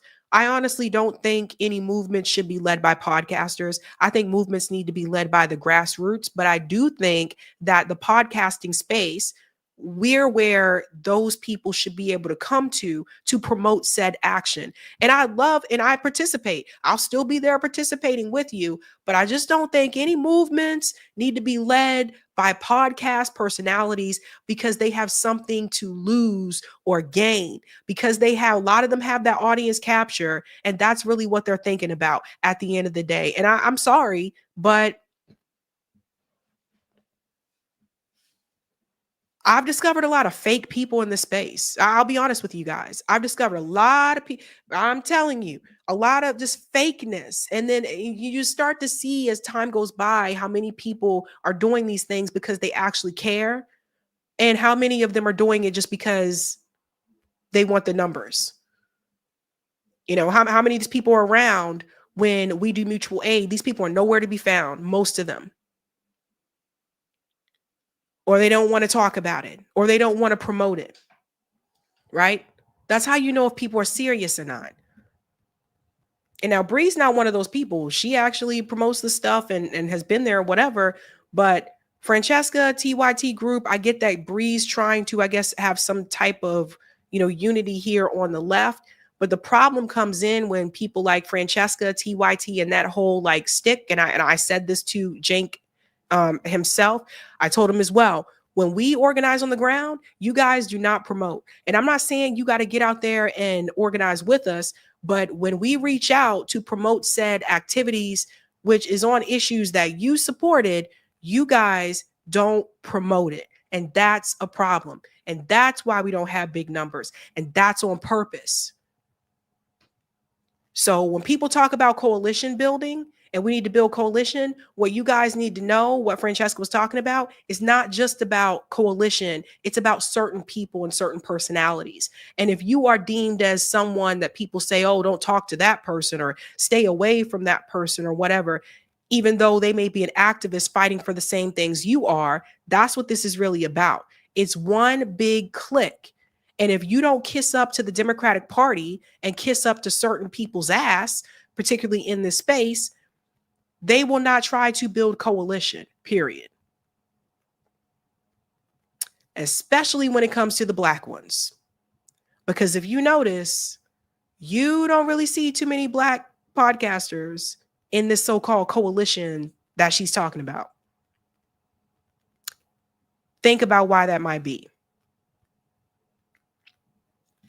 Let's go to some of the comments here, ladies and gentlemen. Scott said, when Fiorentini fell out with TYT, I left a message on her rant that she needs to go third party. Interesting. WG, she used to protest against the WEF in the early 2000s, and now she's advocating for the WEF's candidates. Crazy. I'm telling you.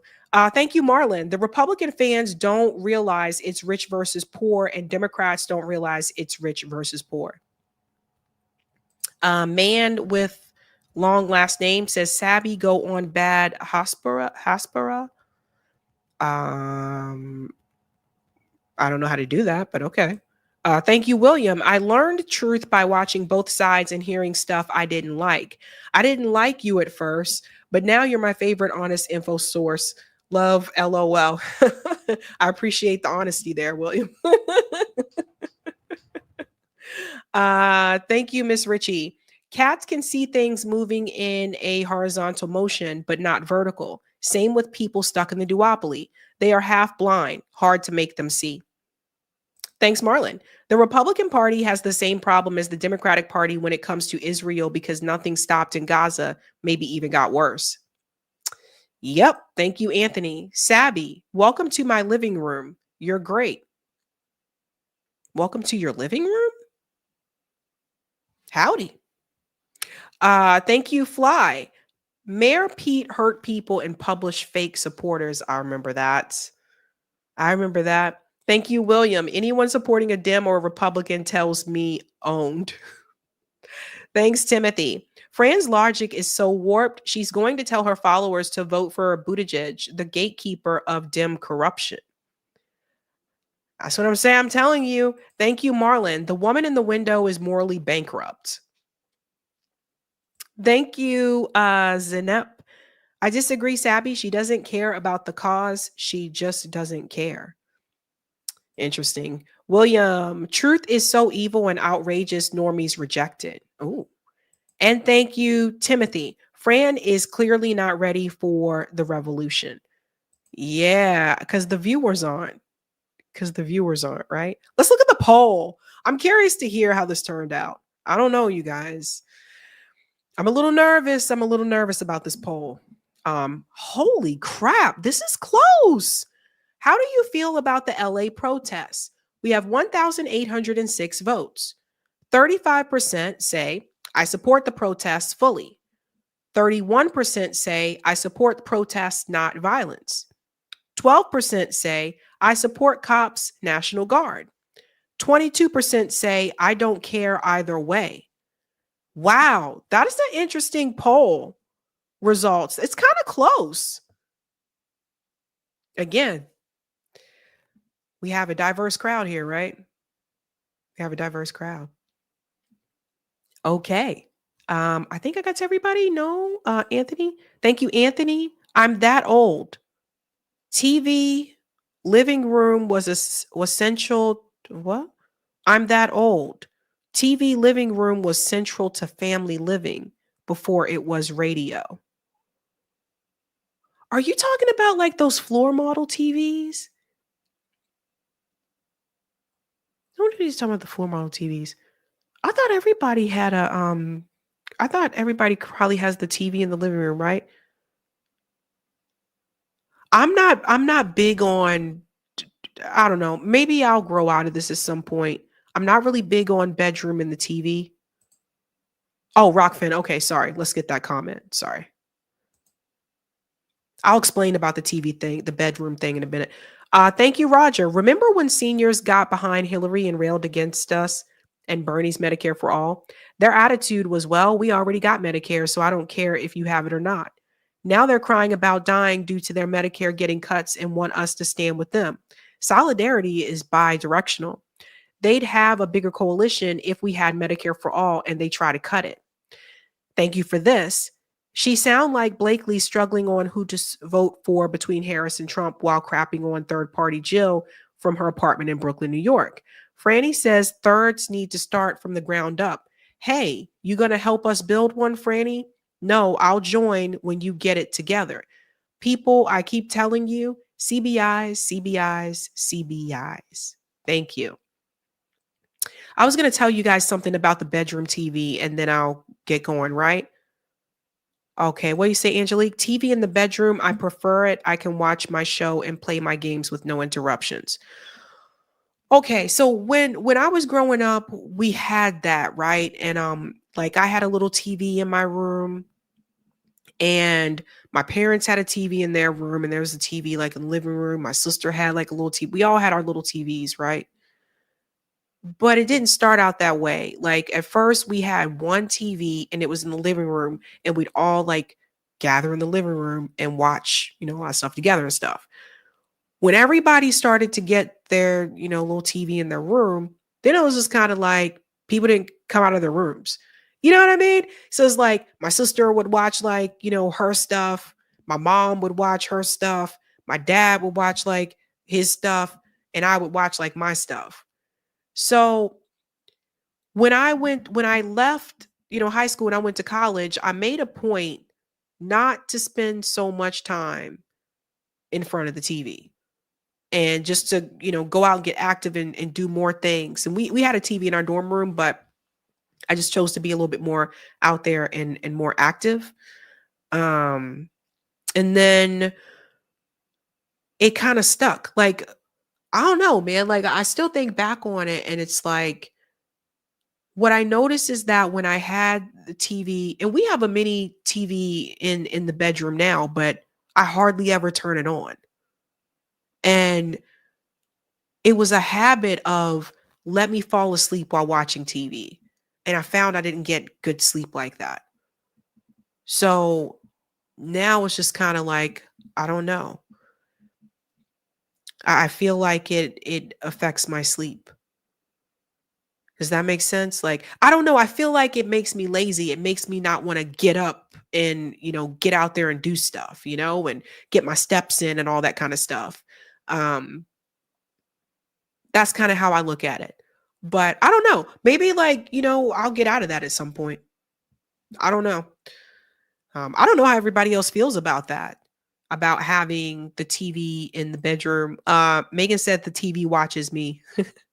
I know it's like, it's hard because like I had that problem where I would fall asleep with the TV on and I just didn't feel like I was getting a good sleep. Cause then I'd wake up because, so it'd be interesting to look into that. Fire says no TV in the bedroom destroys real rest and kills intimacy. It is known, but I work in bed sometimes and like to watch stuff and work. Oh, interesting. Okay. Interesting. Jazzian said, I keep it on the BBC so my dreams have a British accent. BBC 1, BBC 2, BBC 3, on the BBC. Yeah, on the BBC. Yeah. Whatever happened to, oh my God. So you guys remember Austin Powers? I was thinking about this a couple of days ago. What the hell happened to Mike Myers? Do you guys remember Mike Myers from like, Wayne's World and all that? Yeah, Skylar remembers. Yeah, Austin Powers. What happened to him? Like they were so popular at one point. Like they were like Wayne's World, but the Austin Power movies, I love those. And then he just kind of disappeared. I don't know. Guess we'll have to find out. Anywho, that is it for me, guys. Oh, Thursday evening, I'll be live with Steve Grumbine. We're going to do, or he's going to do, a pretty good breakdown about where our tax dollars actually go. So you're going to learn a little bit about MMT, and we're going to go through some news. So how to kept you guys there. 2 more chats, you said? Oh, sorry. Oh, thank you for the super sticker, Wandy. Thank you. And I read Anthony's. Okay, cool. Mike Myers is back on NBC. Really? Leroy said Mike Myers disappeared when he said Bush doesn't care about black people. I can remember that when Kanye said that Bush doesn't care about black people. Damn, I think you're right. I think that was when I stopped like hearing from him. I don't know. Someone said he might be on NBC. I'll have to check. Interesting. All right, guys, that is it for me. Have a good night. Keep up the fight.